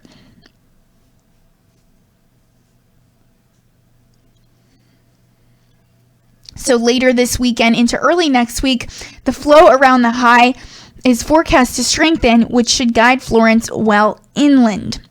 And as next week progresses, Florence will be guided northeastward across the Appalachians with some areas from the eastern Great Lakes to the mid-Atlantic and New England at risk for rounds of torrential rainfall and a renewed risk of flooding. And three other tropical storm systems, Isaac, Helen, and Joyce, are churning in the Atlantic Ocean with the potential for another system to develop in the Gulf of Mexico. Isaac may eventually be a threat for the U.S. Upper Gulf Coast next weekend. And also looking at some tweets you guys sent me. Thank you so much to the British Patriot.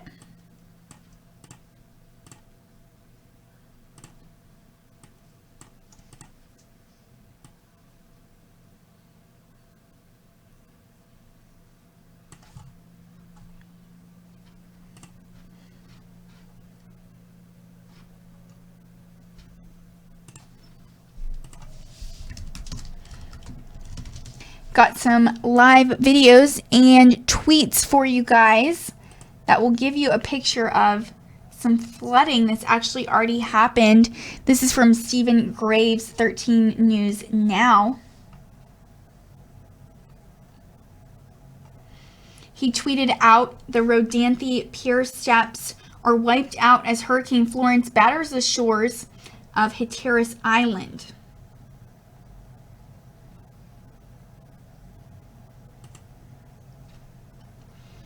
And you can see the picture right there where those pier steps have been wiped out at the bottom.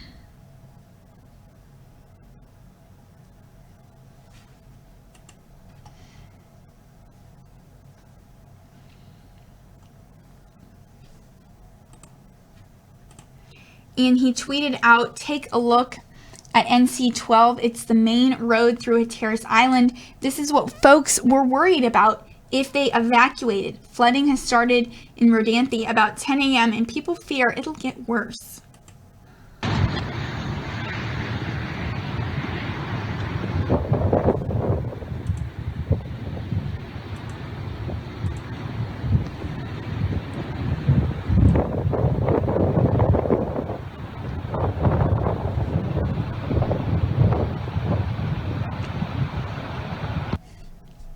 So zoomed in a little bit. Going to give you another look at that.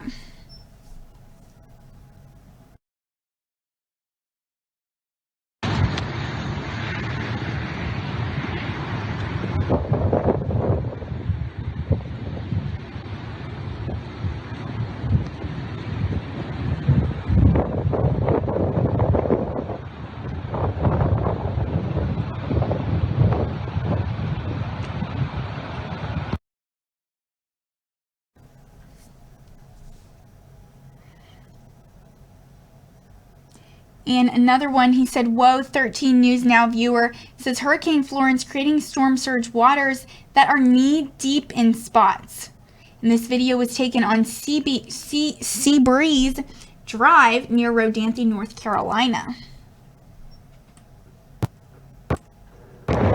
Really starting to watch the water come in now. The surge's really picking up.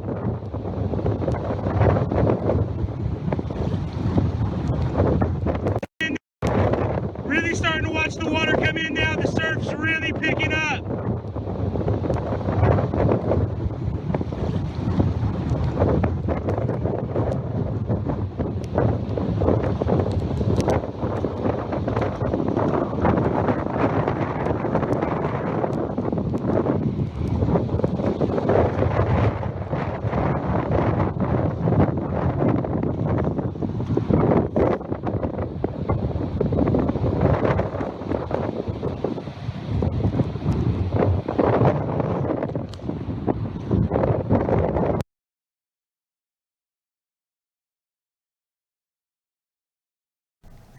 And some more pictures. He says we're getting our first look at images off Hatteras Island as Hurricane Florence moves in.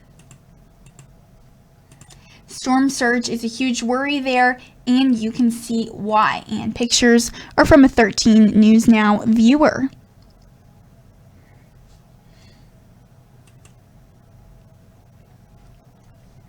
You can see this driveway completely flooded. Thankfully, the house is on stilts.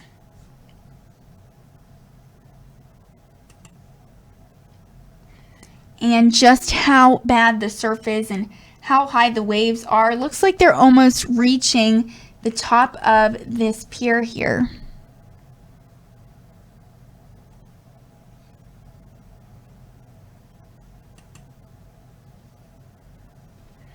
And a lot more flooding as well. You can see this driveway and yard completely underwater.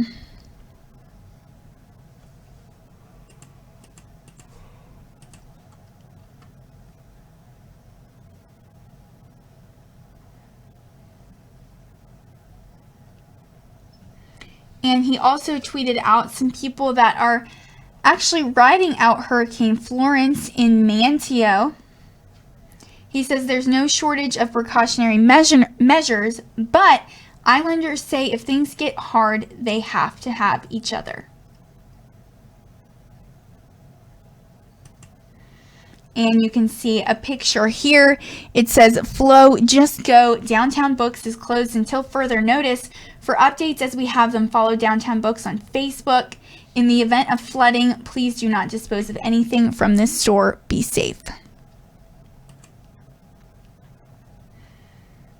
And you can see a building way down right here with sandbags at the doorway. And boards that are up here as well.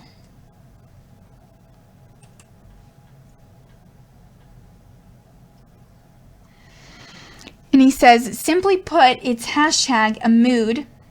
The Dough Shack with a sign that says, go away, Florence.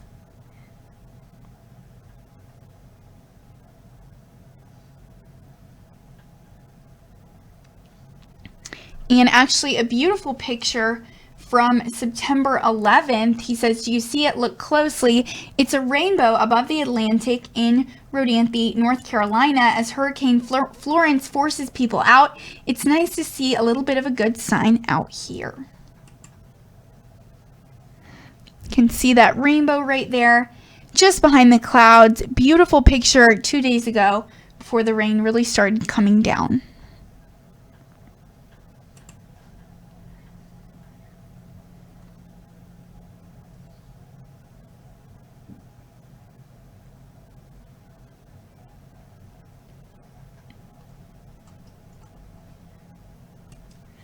And I'm pretty sure Governor of South Carolina, Henry McMaster, is giving a live update right now. So I'm going to prepare that for you guys, and until it's ready, put up that live satellite that you can take a look at.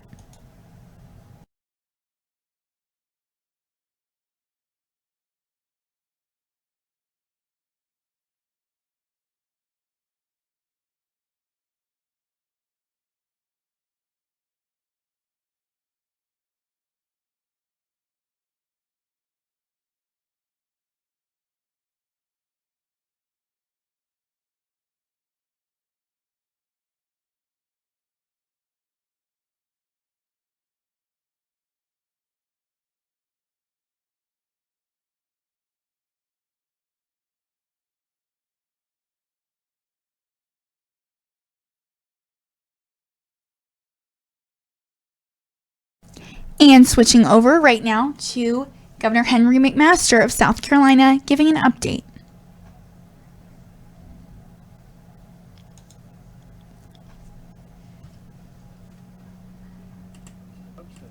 So this is still a very, very dangerous storm, not only on the coast, but also in the interior of the state. And the very unusual part is going to last for about 2 days.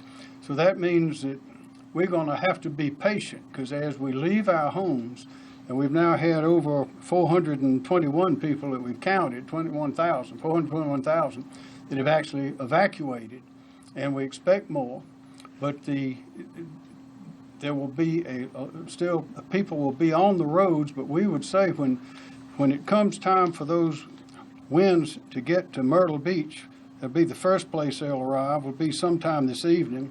That is at least 39 or 40 miles an hour. It's time to get off of that road. And as the storm moves in Charleston tonight, you should not be on the road.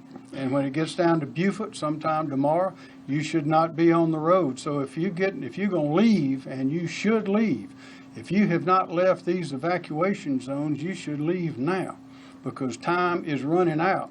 And remember this, once these winds start blowing at that tropical storm rate, it will be virtually impossible for the rescuers to get in to rescue you. So they will be leaving just like the others, because it'll be highly dangerous to be there. So if you have not left, if you are in a place of danger, if you're in these zones, now is the time to go, because that window of opportunity is closing on you very quickly. And if you stay in those zones, when the bridges may be overrun, there may be debris on bridges, there'll be electrical lines will be down, possibly all over the state. There will be roads that'll be closed because of trees across the roads. Some of the roads will be washed out. It will be very difficult for people to get in to fix those things until the winds have gone, the rain has subsided, and even then it will take days to do it. And the first responders will be the first ones to go in. They'll have to be cutting trees and trying to put up the power lines. So for those people, whether you are in those areas or you are outside of those areas, you should plan to be patient, because you may not be leaving wherever you are for several days. It may take a week. It may take 2 or 3 days. We don't know.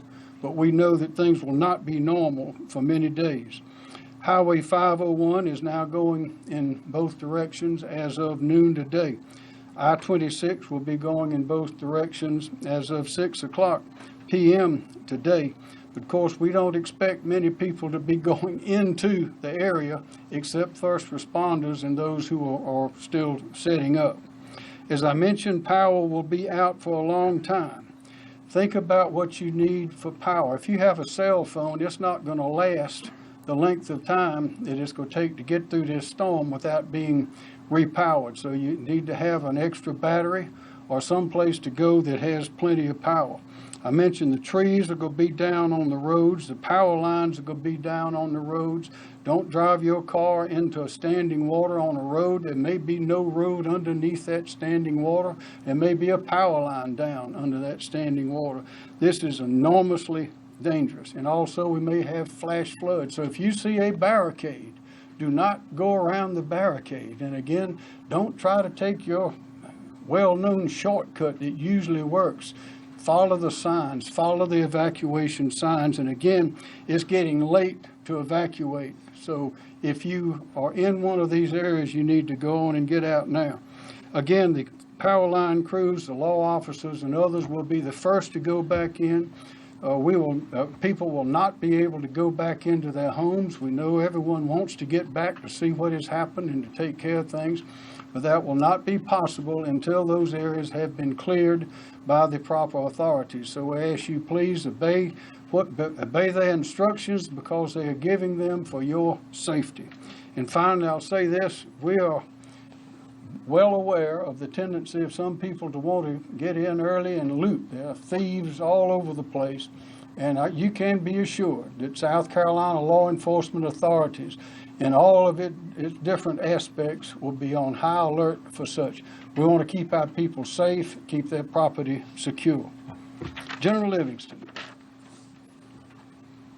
Thank you, Governor.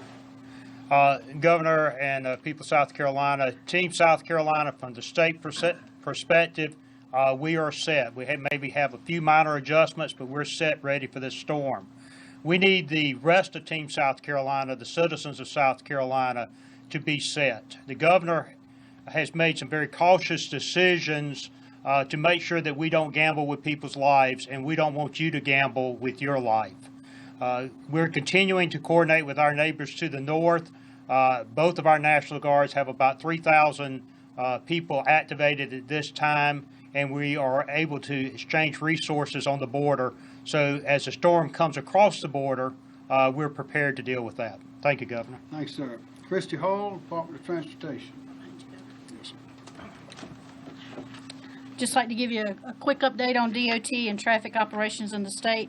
Traffic has been relatively light this afternoon, and our traffic volumes have been dropping off steadily as the storm approaches. The reversals that have been put in place on I-26 and US 501 have functioned very well and operated as designed. I-26 in particular, through noon today, we moved an estimated 51,000 vehicles since the evacuation time. That includes up to 400 vehicles per hour on the reverse side. As well, for Tuesday, we had a peak of about 400 vehicles per hour Tuesday on I-26 reversal. And then yesterday, we had a peak of about 560 vehicles per hour using the reverse side on I-26.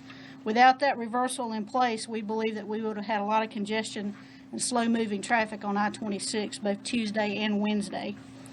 With regards to US 501, through noon today, we've moved an estimated 33,000 vehicles out of the Myrtle Beach and PD area, including up to about 570 vehicles per hour, both Tuesday and Wednesday. So both days we had about close to 600 vehicle per hour movements on that facility. As the governor mentioned, we estimate that we've moved about 21,000 evacuees out of the areas. We have about 3,000 DOT employees ready to respond to this event, including over 100 crews that have been specially assigned for debris removal operations once the storm passes. I'd like to encourage the public to check SCDOT's webpage as well as EMD's webpage for road closures as this event unfolds. Thank you, Governor. Thank you, ma'am. I'll point out again, there's the number. If you don't know whom to call that number. And if that's not the place to get the answer, you will be referred to the place to get the answer. Director Smith. Thank you, Governor. Leroy Smith, Department of Public Safety.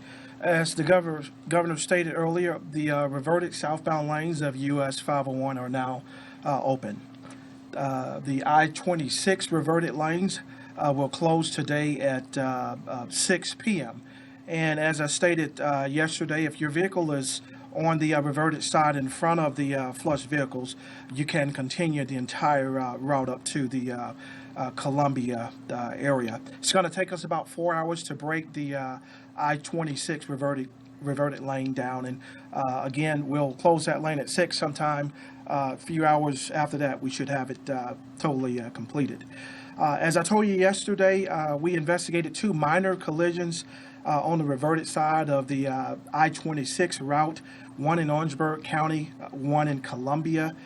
We also worked one minor collision, Aner Police Department worked one minor collision on US 501 there in the town of Aner. Our preparations are underway for our post-landfall response. And I would just like to give you some public safety tips, something that you've heard the governor mention already. I think it's important to reiterate those things just once more. In terms of post-landfall, roadway conditions will be very dangerous. And if you don't have a need to be on the roadway, we ask that you please stay off the roads. Again, the phrase, turn around, don't drown, could not be more important than now. So don't drive around the barricades, as you heard the governor state earlier. Don't drive and stand in water. We know why. It could be down power lines, debris, tree branches down, or the roadway could be washed out. And something else, don't use or play in stand in water for recreational purposes. There could be a lot of safety risks associated with that. That's all I have, Governor. Thank you. Okay, thank you very much. Chief Keel, SLED. Thank you, Governor. Mark Keel, SLED Chief. I just want to say, as you've heard, the evacuations and lane reversals are coming to an end. Those 450 state law enforcement personnel who have been working with the lane reversals and evacuations will be transitioned into security assignments. We have already received a number of calls from local jurisdictions that are impacted by this storm through evacuations, or those that are looking to have potential damage. They're asking for additional law enforcement assistance. We will be providing that law enforcement assistance to those agencies with all of our partners, state law enforcement partners and the National Guard. Again, as I've said each day, this is not the time for individuals to try and take advantage of those less fortunate, those who have had to evacuate from their homes or their businesses. Law enforcement will be out in force, and there will be a zero tolerance for criminal activity. Thank you. Thank you, Chief. DHEC, David Wilson. Thanks, sir. Sir, thank you, Governor. DHEC continues to perform pre-storm assessments of dams across the state, focusing on those areas where we're expecting the highest amounts of rainfall. So far, we have assessed over 240 dams. For those that we need to keep closer attention on during the storm, we're partnering with the National Guard to do so. Again, at this time, I would still suggest that if you have a dam or an impoundment, before the weather gets bad this afternoon, if you can look at your primary spillway and emergency spillway and make sure they're clear and operational and free of debris. As it relates to our healthcare facility evacuations in the evacuation zone, most of those have been completed and the rest will be finishing up today. So far, we have successfully transported and evacuated over 2,200 patients. Thank you. Thank you. Director Joan Meacham, Department of Social Services. Thank you, Governor. I'd like to give an update on our shelter situation. As of 2 p.m., we had 61 total shelters open across the state. 49 of these were general population shelters and 12 were special medical needs shelters. We have one general population shelter that is at full capacity, and that is Goose Creek High School in Berkeley County. We have one special medical needs shelter that is at capacity, and that's Carolina Medical Center in Florence, South Carolina. Currently, there are 4,358 clients in shelters across the state, 79 of which are special medical needs. Our current total sheltering capacity is at 35,602. We are at 12% of that capacity. That leaves us with 31,324 spaces in shelters across the state at this time. As a reminder, if you are going to a shelter, check your SCEMD website for the live number of which is open or at capacity. Remember to bring blankets, pillows, and your comfort items, medicines if you have a chronic condition like high blood pressure or diabetes, important identification documents, and any special food items if you have small children or if you are on a restricted diet. Of course, service animals are allowed in shelters, and if you have a pet and it is not a pet-friendly shelter, the staff will assist you in locating a placement for your pet. We have 4 pet-friendly shelters that are now open: Blenheim Elementary and Middle School in Marlborough County, Canes Bay High School in Berkeley County, DePose Middle School in Dorchester County, and Lake Marion High School in Orangeburg County. And that concludes this update. Thank you. Parks, Recreation, Tourism, Dwayne Parrish. Thank you, Governor. For those evacuees who have not made arrangements for overnight accommodations, there are still rooms available throughout most of the state. If you have not made those arrangements, I would encourage you to go to a hotel's website, online travel agent sites, or short-term rental accommodation sites and check for availability. Thank you. Emily Farr, Labor Licensing and Regulation. Thank you, sir. State Fire continues to coordinate and prepare for the flooding that we anticipate with this storm. We now have 4 FEMA urban search and rescue teams along with 1 FEMA incident support team that is now working with our South Carolina resources as well as those that came from Tennessee and Louisiana. So we now have about 750 search rescue personnel ready to respond. Some of these teams are stationed here in Columbia, and others are already in places closer to the coast and areas where we anticipate flooding, ready to respond as soon as the winds die down and it is safe to do so.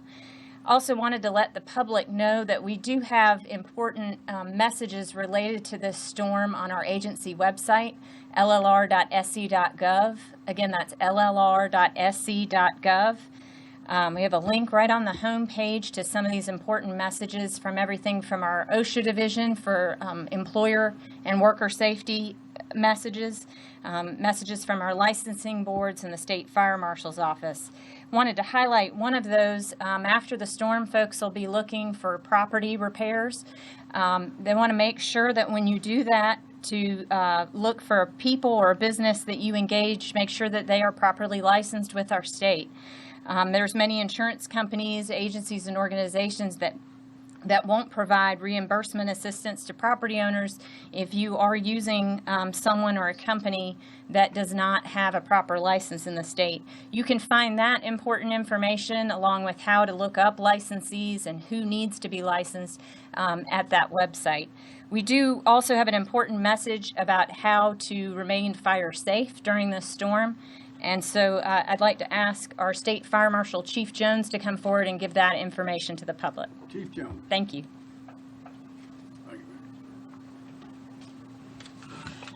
Many areas of our state will likely experience extended periods without power as a result of this storm, and I want to offer a few safety tips to prevent injuries, deaths, and of course property loss as a result of those actions. First of all, avoid the use of candles for auxiliary lighting. It's best to use battery-powered flashlights or lanterns instead of candles or other open flames. And of course, I suspect that many people will be using generators. Make sure that you operate a generator in a well-ventilated location that's outdoors, that's away from doors and windows.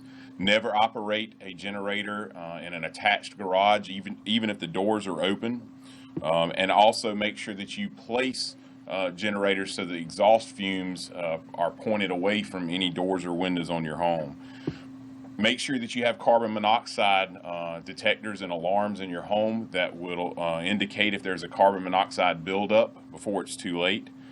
And as a message to protect our linemen and power utility workers that will be restoring power in the area, if your generator is hooked to the main breaker box of your home, make sure that you switch off the main breaker to your home before starting the generator, because that power can backfeed back to the power lines and potentially injure the line workers that are working to restore your power. Make sure the appliances that you're operating off of that generator do not overload the generator's capacity, and make sure extension cords used are not exposed to water.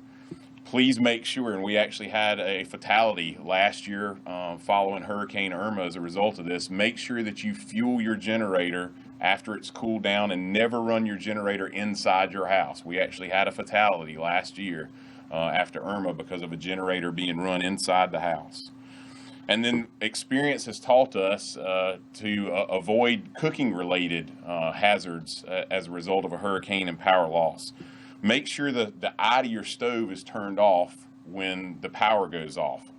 We experienced, I remember back during Hugo, where the power went off while people were cooking, and then they forgot that the eye of the stove was left on. The power came back on when they weren't home or while they were sleeping, and it started a kitchen fire. So make sure you turn the eye of the stove off. Never use portable or fuel-burning appliances inside your home, and never burn charcoal grills inside your home. So again, just some safety messages to make sure that you stay safe and your property stays safe following power outages. Thank you. Thank you, Chief. What Chief Jones has pointed out is, and has been emphasized here before, is actually two phases to this, two separate operations. One is facing the challenges presented by the wind and the very large surge that we know we're going to have, and the rain and the water and all of that. But then once that is gone, then we have the recovery period where we have people without power, and there are just as many dangers there as there are when the storm and the hurricane are approaching. So we need to be very careful and be patient and follow the directions and advice. One of those is Libby Turner from the Federal Emergency Management Agency. Libby? Thank you, ma'am. Thank you, Governor. Thanks, sir. FEMA's here in support of a very strong and capable Team South Carolina as we plan and prepare for the potential impacts of Hurricane Florence. We have here an incident management assistance team that includes our defense coordinating officer and his team, and other federal agencies such as Health and Human Services, Department of Transportation, the U.S. Army Corps of Engineers, Department of Energy, and others, as we work together to prepare and plan for the potential aftermath. We also have 2 incident support bases where we have supplies, search and rescue teams, other commodities that might be needed after the storm. While we don't wish for impacts from this storm, we're honored to be here in support of the citizens of South Carolina. Thank you. Thank you. And thank you, Ms. Turner. I need to add, we've also heard this morning from Secretary of Transportation, Ms. Chow, from Ben Carson, we've heard from yesterday's Secretary of Commerce, U.S. Secretary of Commerce, Wilbur Ross. I mean, we are receiving plenty of attention, and we appreciate it very much from the federal administration. Kim Stinson, Emergency Management Division. Yes, sir. All right, thank you, sir. Obviously, the SEOC's still fully operational here, and will be for certainly the near term. Our priorities here with the State Emergency Response Team have not changed. We're still going through evacuation and sheltering, and then we're follow-on operations, initial response, reentry, and initial damage assessment, and then also planning for flood operations. Right now, at the county level, there are 22 county emergency operations centers that are open, and their primary focus continues to be evacuation and sheltering. In terms of logistics, so far we've received 573 requests. 408 of those are either complete or in progress, and it ranges anywhere from ambulances to buses to generators. We've got 7 teams from 3 different states that are on the ground or will be on the ground this afternoon in incident management, swiftwater rescue, and air support.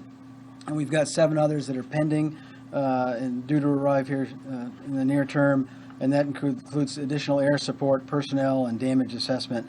And right now there's a little over 200 individuals from other states that are here right now.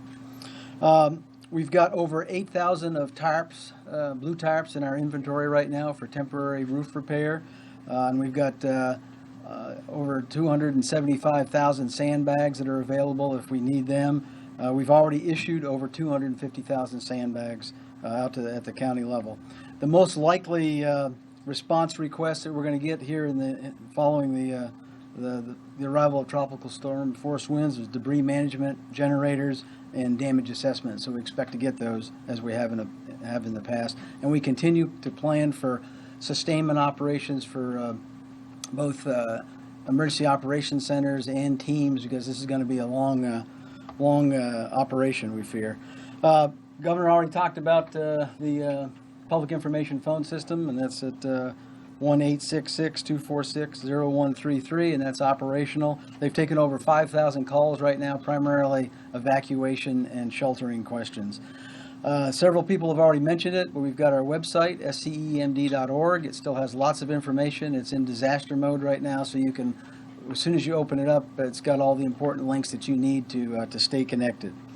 Also, our emergency manager application that's on your smartphone. We've got almost 100,000 downloads on that, but it has everything that the website has, and it allows you to put in your own personal information so that you can stay connected. And with that, sir, that completes my brief. Thank you. Colonel Taylor, Alvin Taylor, Department of Natural Resources. Thank you, Governor. As in yesterday, we realized that we're going to have a flood event. We're forecasting statewide heavy rainfall, so we're in the process of preparing not only our DNR officers but our state partners to respond to these communities where we have flooding conditions. One of the things that when you have a flooded area, a flooded subdivision, it's even more vulnerable to looting. So we want everyone to know that we're going to be there with our other state law enforcement partners to protect their property.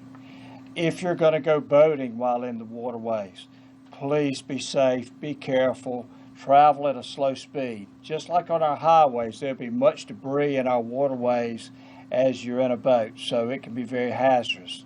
Our waterways during flood conditions, the waters can be very swift and rapid, which causes another safety concern for boaters, especially if you're a boater with not much boating experience in this type of water.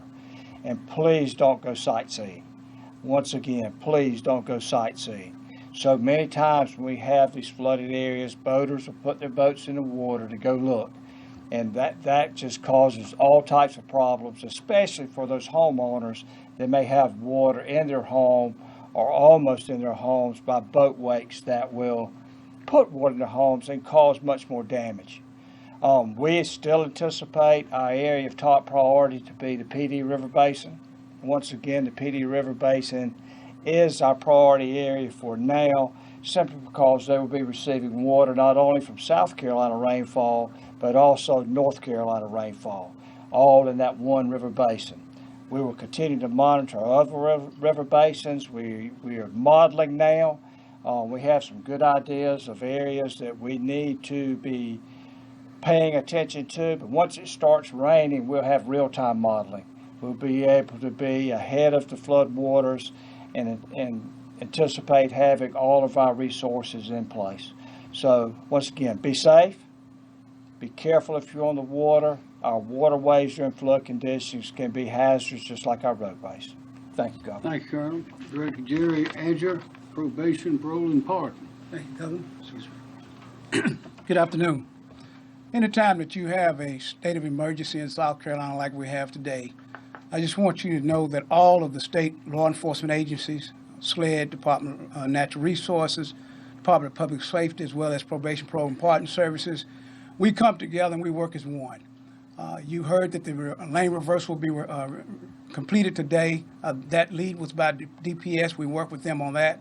We will now transition to our post-storm role, and that means that we will take the lead from SLED to work as one to provide. Our mission is the same, and that's to provide, to protect, rather, all of the homes where there has been evacuation, as well as save as many lives as we possibly can. This is not our first time doing this. The law enforcement agencies here are very experienced at this, and we look forward to carrying out this mission. Thank you.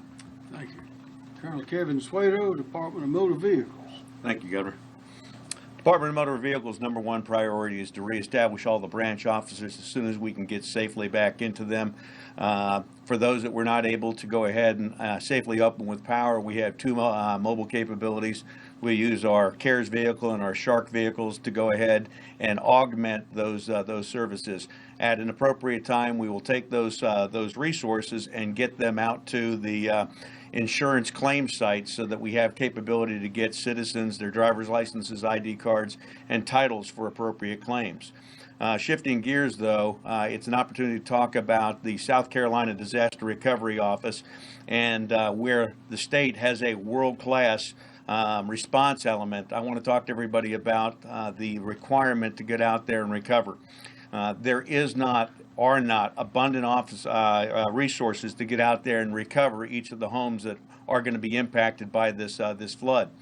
And as a result, the priority will go through the South Carolina Disaster Recovery Office to the most vulnerable people in the state, primarily those individuals that are bottom third of poor, they are disabled, and they're age dependent. That means that if you are able-bodied, you are going to be responsible particularly for the initial recovery that comes from your home. That means being prepared for the recovery itself. That means going out and buying things like mops, buckets, Clorox, gloves, and contractor trash bags so that you can go ahead and get rid of the trash and the water as fast as humanly possible so that you can mitigate the impacts of things like mold and mildew that will take over a home if you're not careful. The last thing that we use is a lesson learned that I'll throw out this time. A lot of you are going to be exposed to a lot of time outside at this point in time, and it is mosquito season, and this is the time to go out pre-storm and buy the bug spray so that you're properly protected. They're going to be out there like they have been each of the prior storms, and we want you to go out and start buying that stuff so you can protect yourself now. Sir, subject to your questions. Thank you very much. And in that vein, we've also been in contact with Secretary Linda McMahon of the Small Business Administration, and they are ready to provide assistance in recovery as well. Director Nanette Edwards, Office of Regulatory Staff. Thank you, Governor.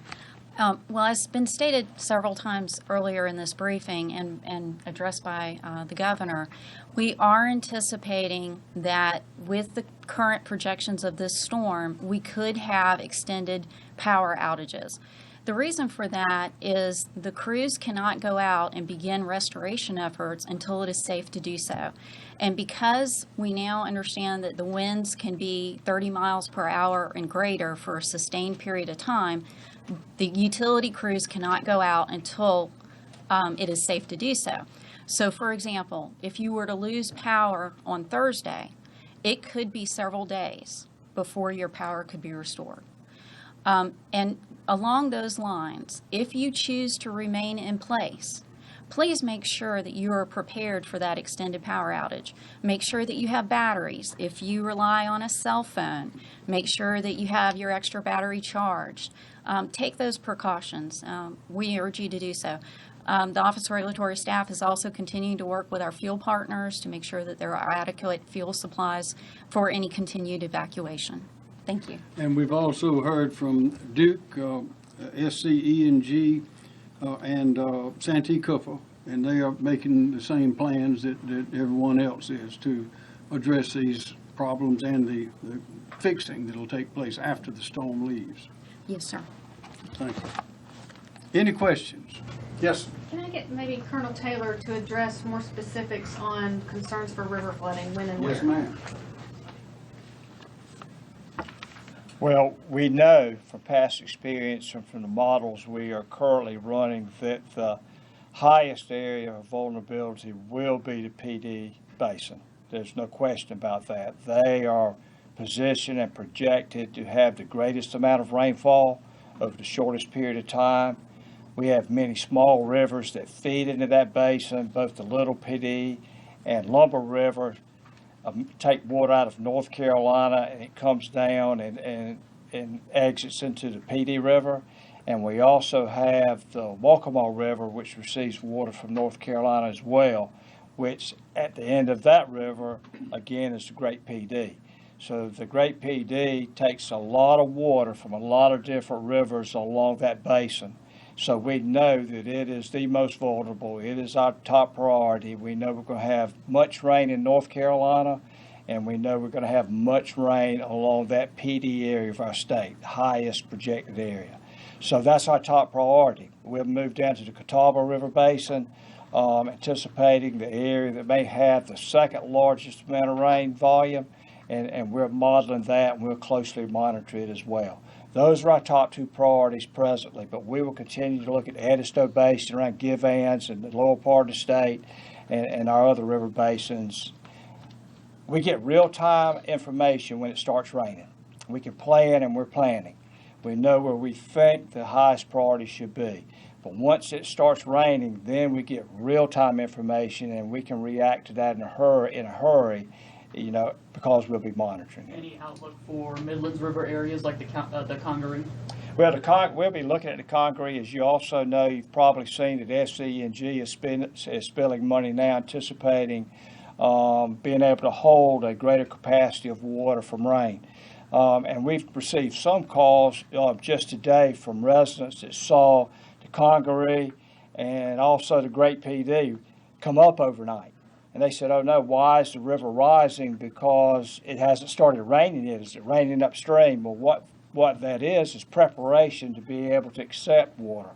Our utilities have learned from the past as well, and they spill water ahead of time, which may have caused the river downstream to go up temporarily, but that water will be flushed and the river will go back down, and then the whole system can take and adequately, as best possible, take care of that water that comes in from rain. So too early to tell what Midlands areas will No, expect. we are prepared, we're looking, we're modeling, but at the end of the day, when it starts raining, much is going to depend on how much rain falls in one particular area. Most of these storms, rain falls in bands around these tropical storms, so one area may have 15 inches of rain, and 20 miles down the road, you may have 5.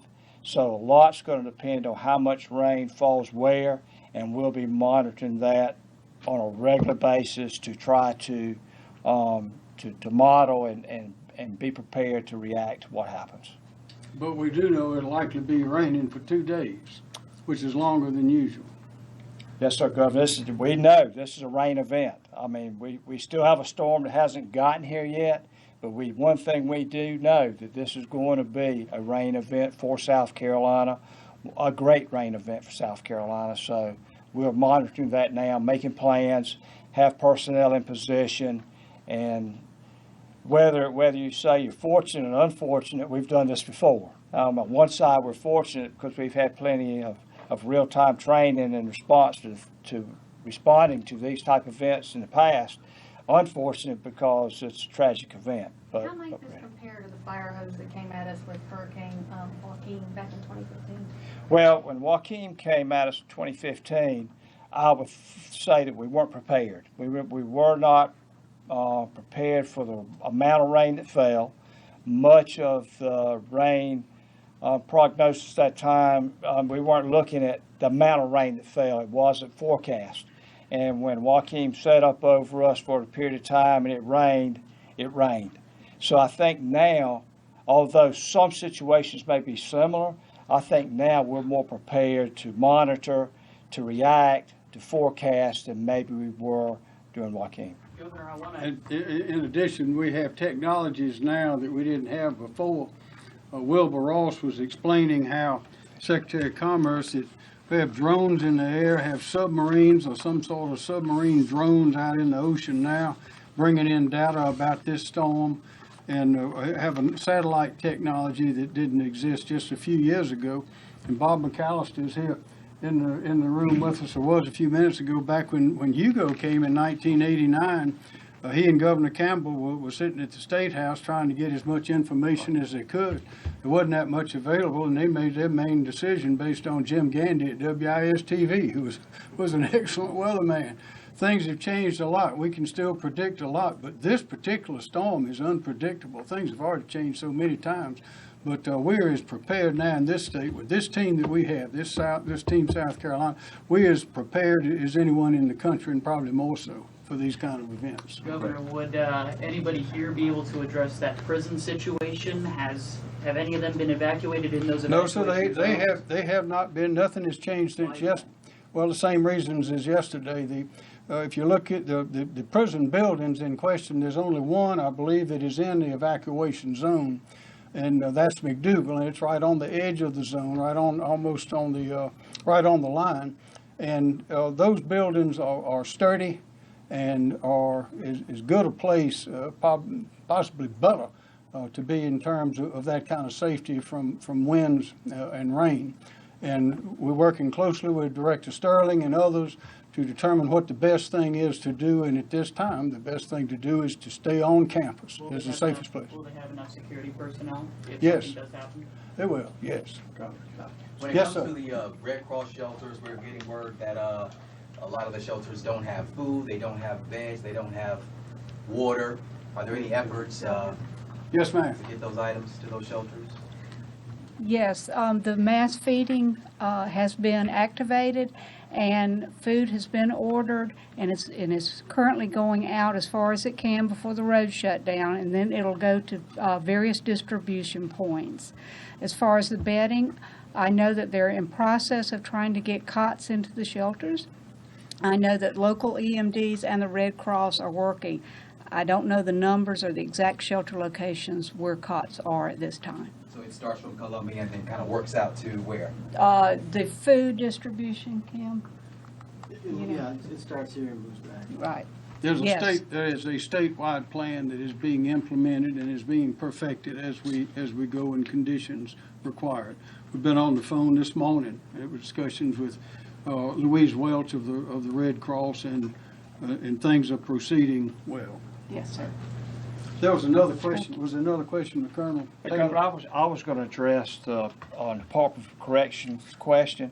We're in constant contact with all of our modeling, and we're giving that information to them as they make their plans as well. So they aren't out there operating in a vacuum. Any of our models and information that we have for our rescue team and for our enforcement team, we're also sending to them so they can prepare. Yes. Thank you, Governor. I wanted to follow up on something that Colonel Taylor's been talking about, and John and the Governor. This is a long-term event, and it's almost in two phases. The first phase is going to be the hurricane coming through at the tropical storm. There's going to be a lot of wind, a lot of rain, flash flooding, and things like that. While that rain is still coming down for a couple of days, 1 to 2 days later, you're going to have stuff coming from North Carolina. You're going to have things coming in from the upstate. So you're going to end up with a river flooding condition.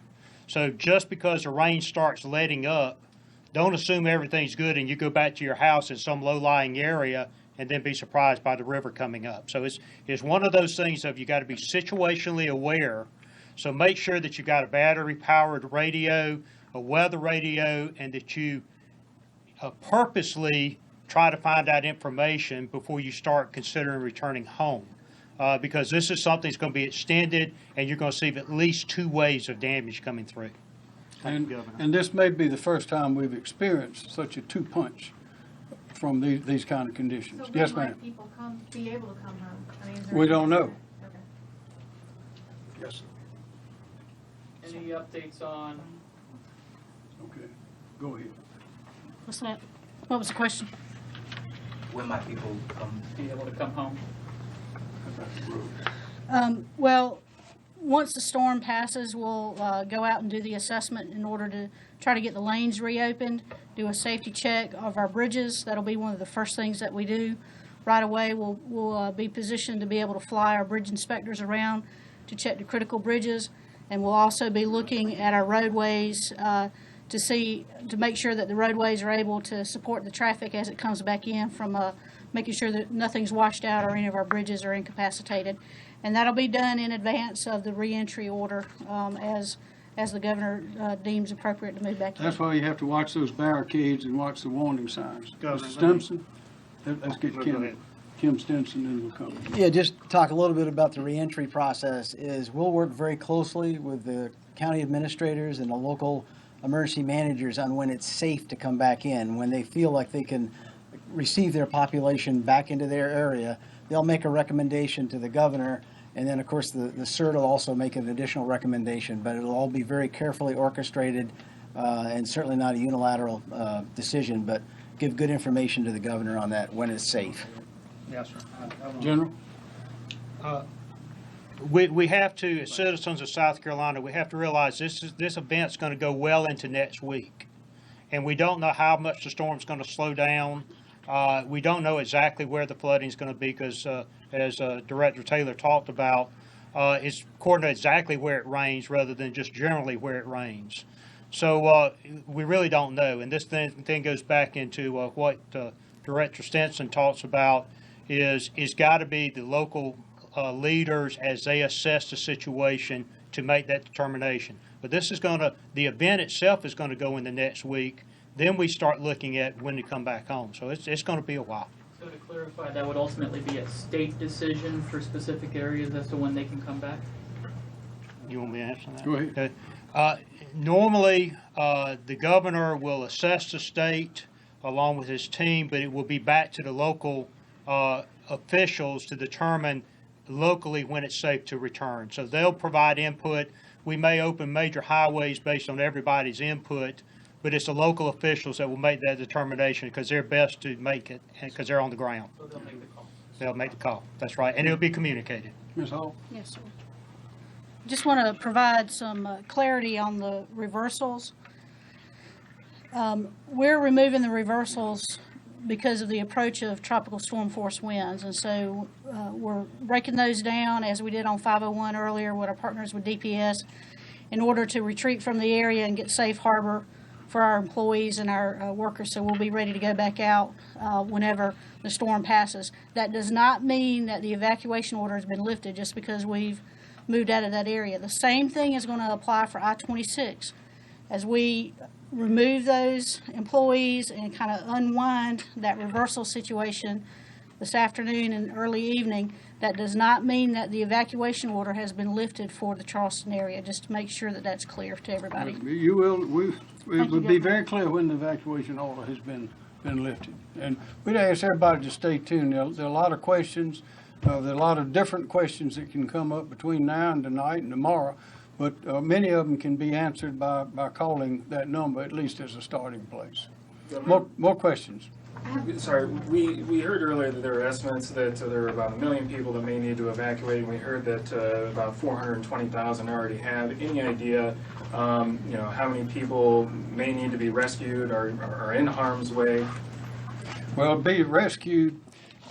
Time is running out for rescue because the rescuers are going to be standing down when these winds get much higher. Would you like to address that? Yes, sir. I'd be glad to. Excuse me.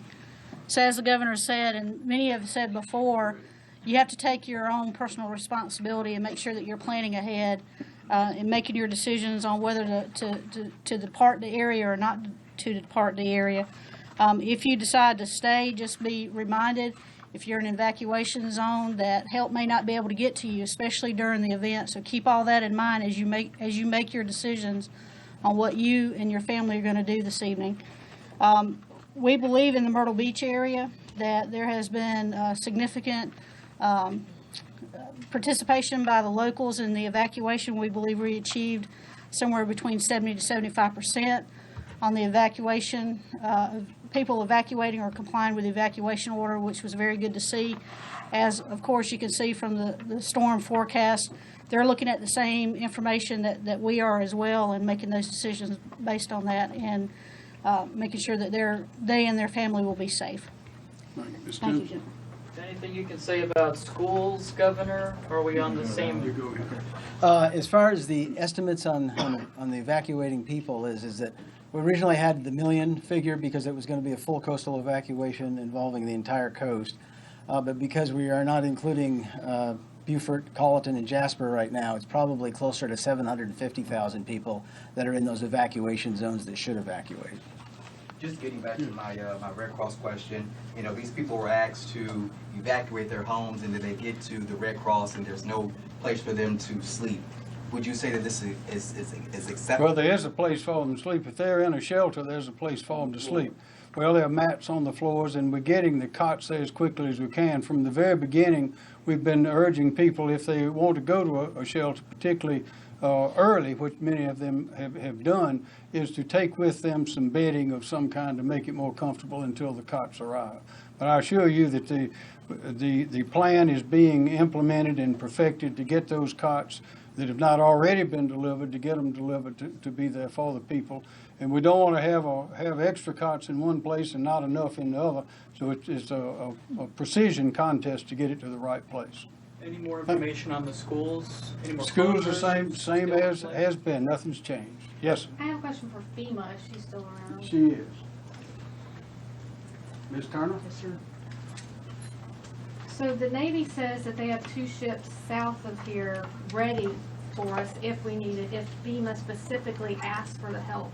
Does there need to be a specific amount of destruction to occur for you all to do that, or what's the likelihood? No, we don't base our assistance based on the amount of destruction. It's actually a kind of a reverse process of that. So whatever occurs, whatever the impacts are, that then create needs, we base our assistance on those needs.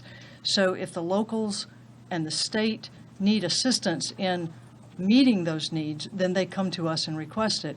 We can look at contracting or within our own resources, other federal agencies, a lot of times voluntary organizations. They're first and last on the ground helping people. But if all of those assets are not available or not enough, then we can reach to our partners at the Department of Defense.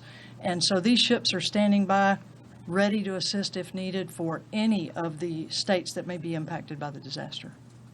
Governor, City of Columbia Canal, are you guys working to secure that, given what happened in 2015? Can you take me through that?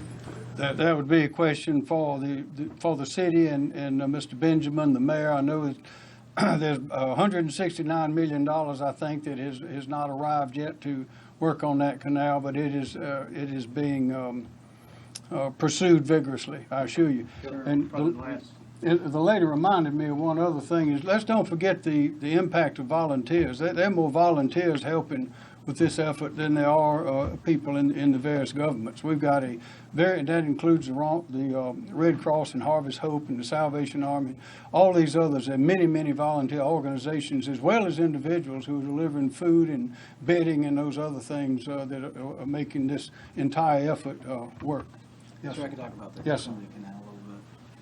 Yes, we've been in contact with city officials, and they're taking a look at the weather predictions and the flooding predictions, and they've got a plan. If they have to further draw down the canal, they've already drawn it down some, but they can draw it down. They've got equipment and I guess riprap and that sort of thing that's available, and we're in contact with them if something happens, and that's certainly on everybody's radar.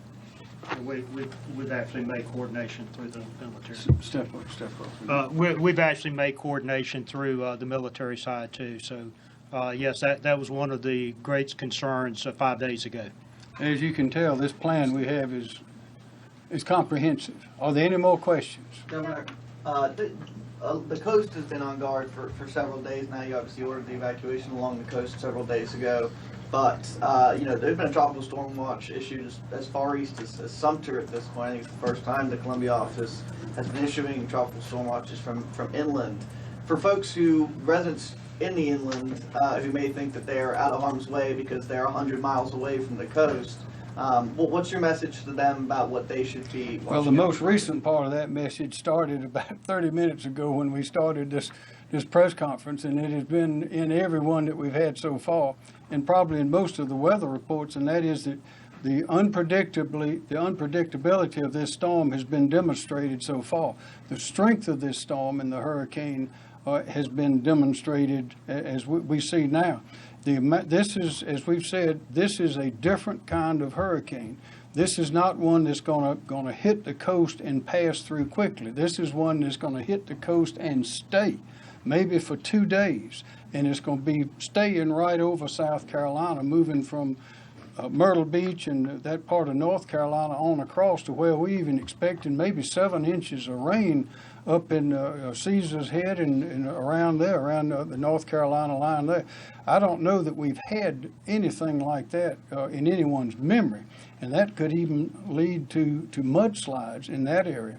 So there's going to be plenty of rain. There's going to be a lot of it, and we need to be prepared, and for, of course, the flooding that results from that kind of rain. And as been mentioned, we have the rain that is falling in North Carolina that's very heavy, that will be coming down through South Carolina, into the PD especially, some into the Catawba Basin, which runs through the center of the state. But we're going to have rain all over the state.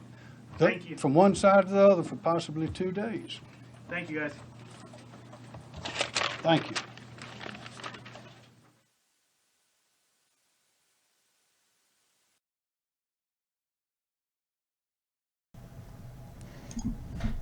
Thank you guys so much for tuning in. Hopefully you enjoyed that press conference, an update from Governor Henry McMaster of South Carolina, where he was able to answer some questions, and some other officials were as well, from FEMA and just other officials giving their input, saying that there are already 61 shelters open in South Carolina, that those cots are on their way to different Red Cross locations, and that food is on their way as well.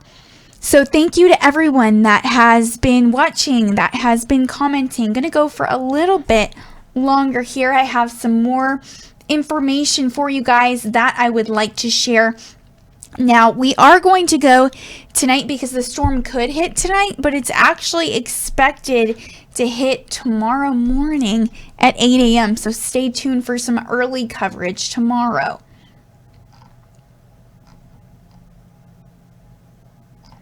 So also some information from USA Today that I'm going to share with you guys. Hurricane Florence path, where the monster storm is now, and where it's going.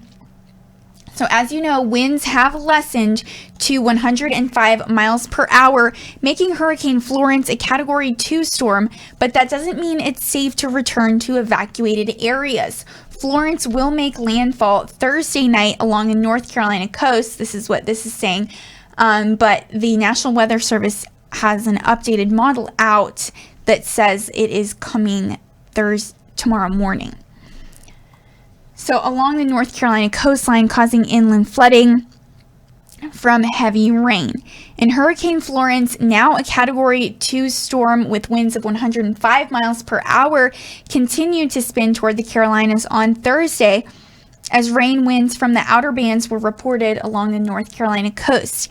And at 2 p.m. Eastern Time Thursday, the center of Florence was located about 110 miles east-southeast of Wilmington, North Carolina, according to the National Hurricane Center, and it was moving northwest at 10 miles per hour.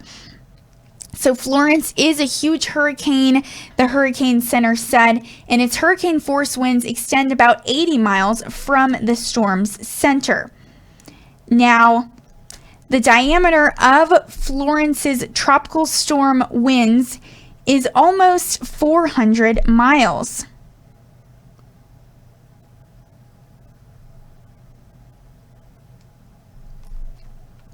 And because of size, life-threatening storm surge, heavy rainfall, and damaging wind will cover a large area regardless of where the center of Florence moves.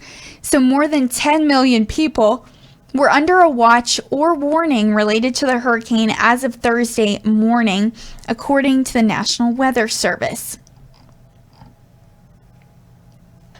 And although the storm's winds have weakened to a Category 2 hurricane, that doesn't mean the impact will be lessened.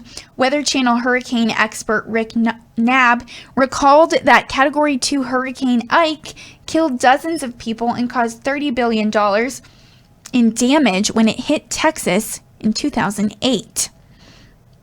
So in addition, water, whether ocean or water crashing on shore or heavy rain falling from the sky, is typically the deadliest and most destructive ingredient in a hurricane. And coastal areas will be bombarded with torrential rain and storm surge, possibly for days, according to AccuWeather, and inland areas will be drenched. As much as 40 inches of rain is possible, potentially leading to catastrophic flooding. Now, storm surge of up to 13 feet could swamp portions of coastal North Carolina, the Hurricane Center warned. And on the forecast track, the center of Florence will approach the coast of North and South Carolina later Thursday, then move near or over the coast of southern North Carolina and northeastern South Carolina into Thursday night and Friday. And it's then forecast to move across portions of eastern South Carolina on Friday night through Saturday night, continuing to pelt the area with torrential rain. And the storm will meander around the southern coast in some central Appalachians early next week, raising concerns for disastrous flooding because of the area's mountainous terrain.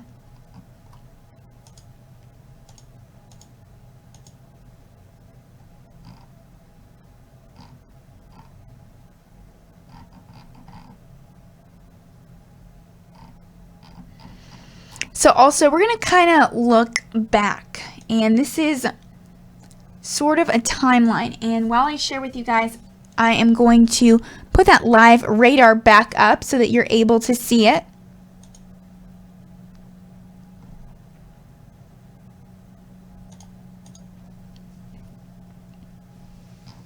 So kind of looking back,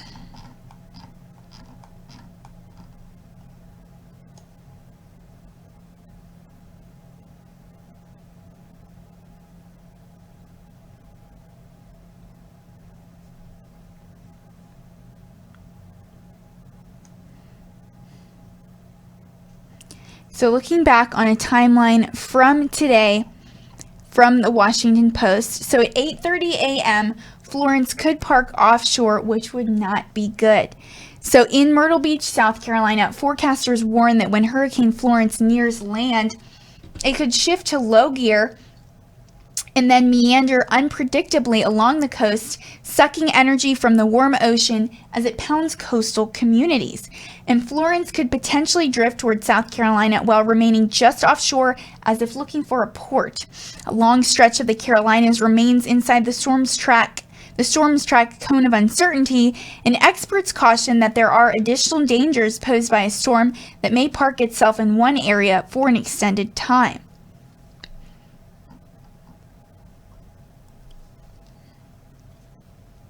And Brian McNulty, who is a senior research associate at the University of Miami Rosenstiel School of Marine and Atmospheric Science, said it could sit as a Category 3 or 4 right offshore for a day.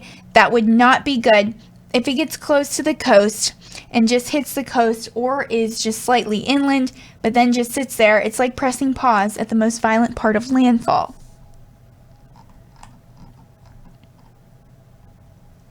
So also then at 9:30 a.m.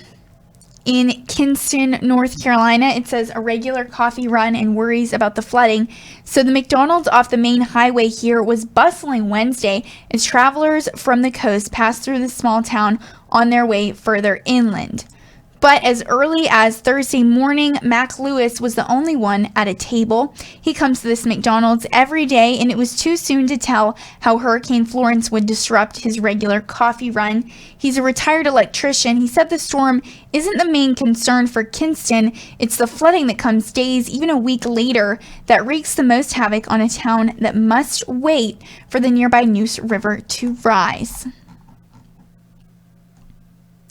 And also looking at 10:40 a.m. today in Tybee Island, Georgia, some different stories. So for Virginia Ward, who manages business operations at the island's Crab Shack restaurant, the storm means anxiety even with her meditation. And she said, "I'm anxious because it takes $40,000 to get my cottage. It has taken $40,000 to get my cottage back up after Hurricane Irma," said Ward, who's 73 years old. And that storm last year dumped more than 2.5 feet of water into her cottage.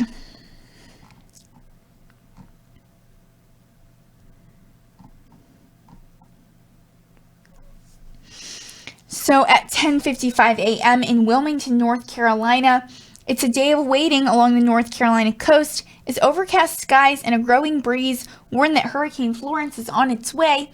By 8 a.m. Thursday, people at one of New Hanover County's 5 shelters were outdoors smoking and watching the weather and trying to control their anticipation of fears. And Jack Ashby Jr., who's 60 of Wilmington, said, "I guess it's unknown about what's going to happen." And he said he was staying home. He said, "I'd rather sleep in my own bed, if you know what I mean."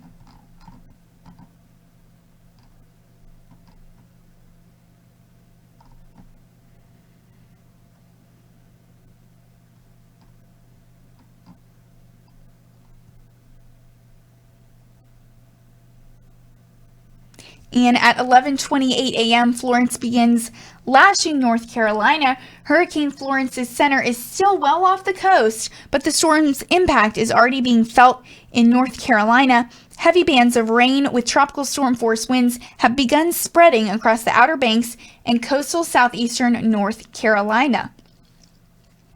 And in a late morning update, the Hurricane Center said the storm was about 145 miles from Wilmington, North Carolina at about 11 a.m.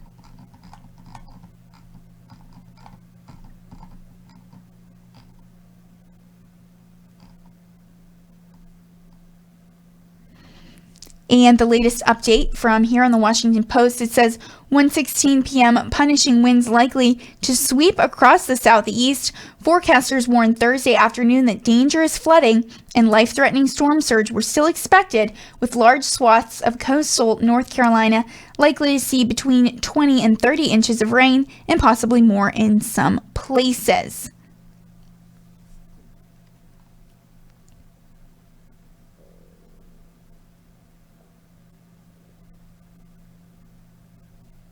And powerful winds were also still projected to sweep across the southeastern United States in the coming days. According to the National Hurricane Center, tropical storm force winds could stretch as far inland as Ohio, Kentucky, Tennessee, and Alabama in the coming days, according to the center.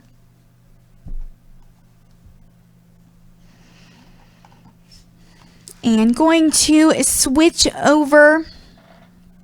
That's going to wrap it up for my early afternoon coverage, but thank you so much for tuning in as I bring you guys live updates of Hurricane Florence, and stay tuned throughout the day for more updates, and of course, especially tonight, as I'm going to be bringing you those updates with possible landfall made by Hurricane Florence. Thank you guys so much for tuning in. Appreciate each and every single one of you.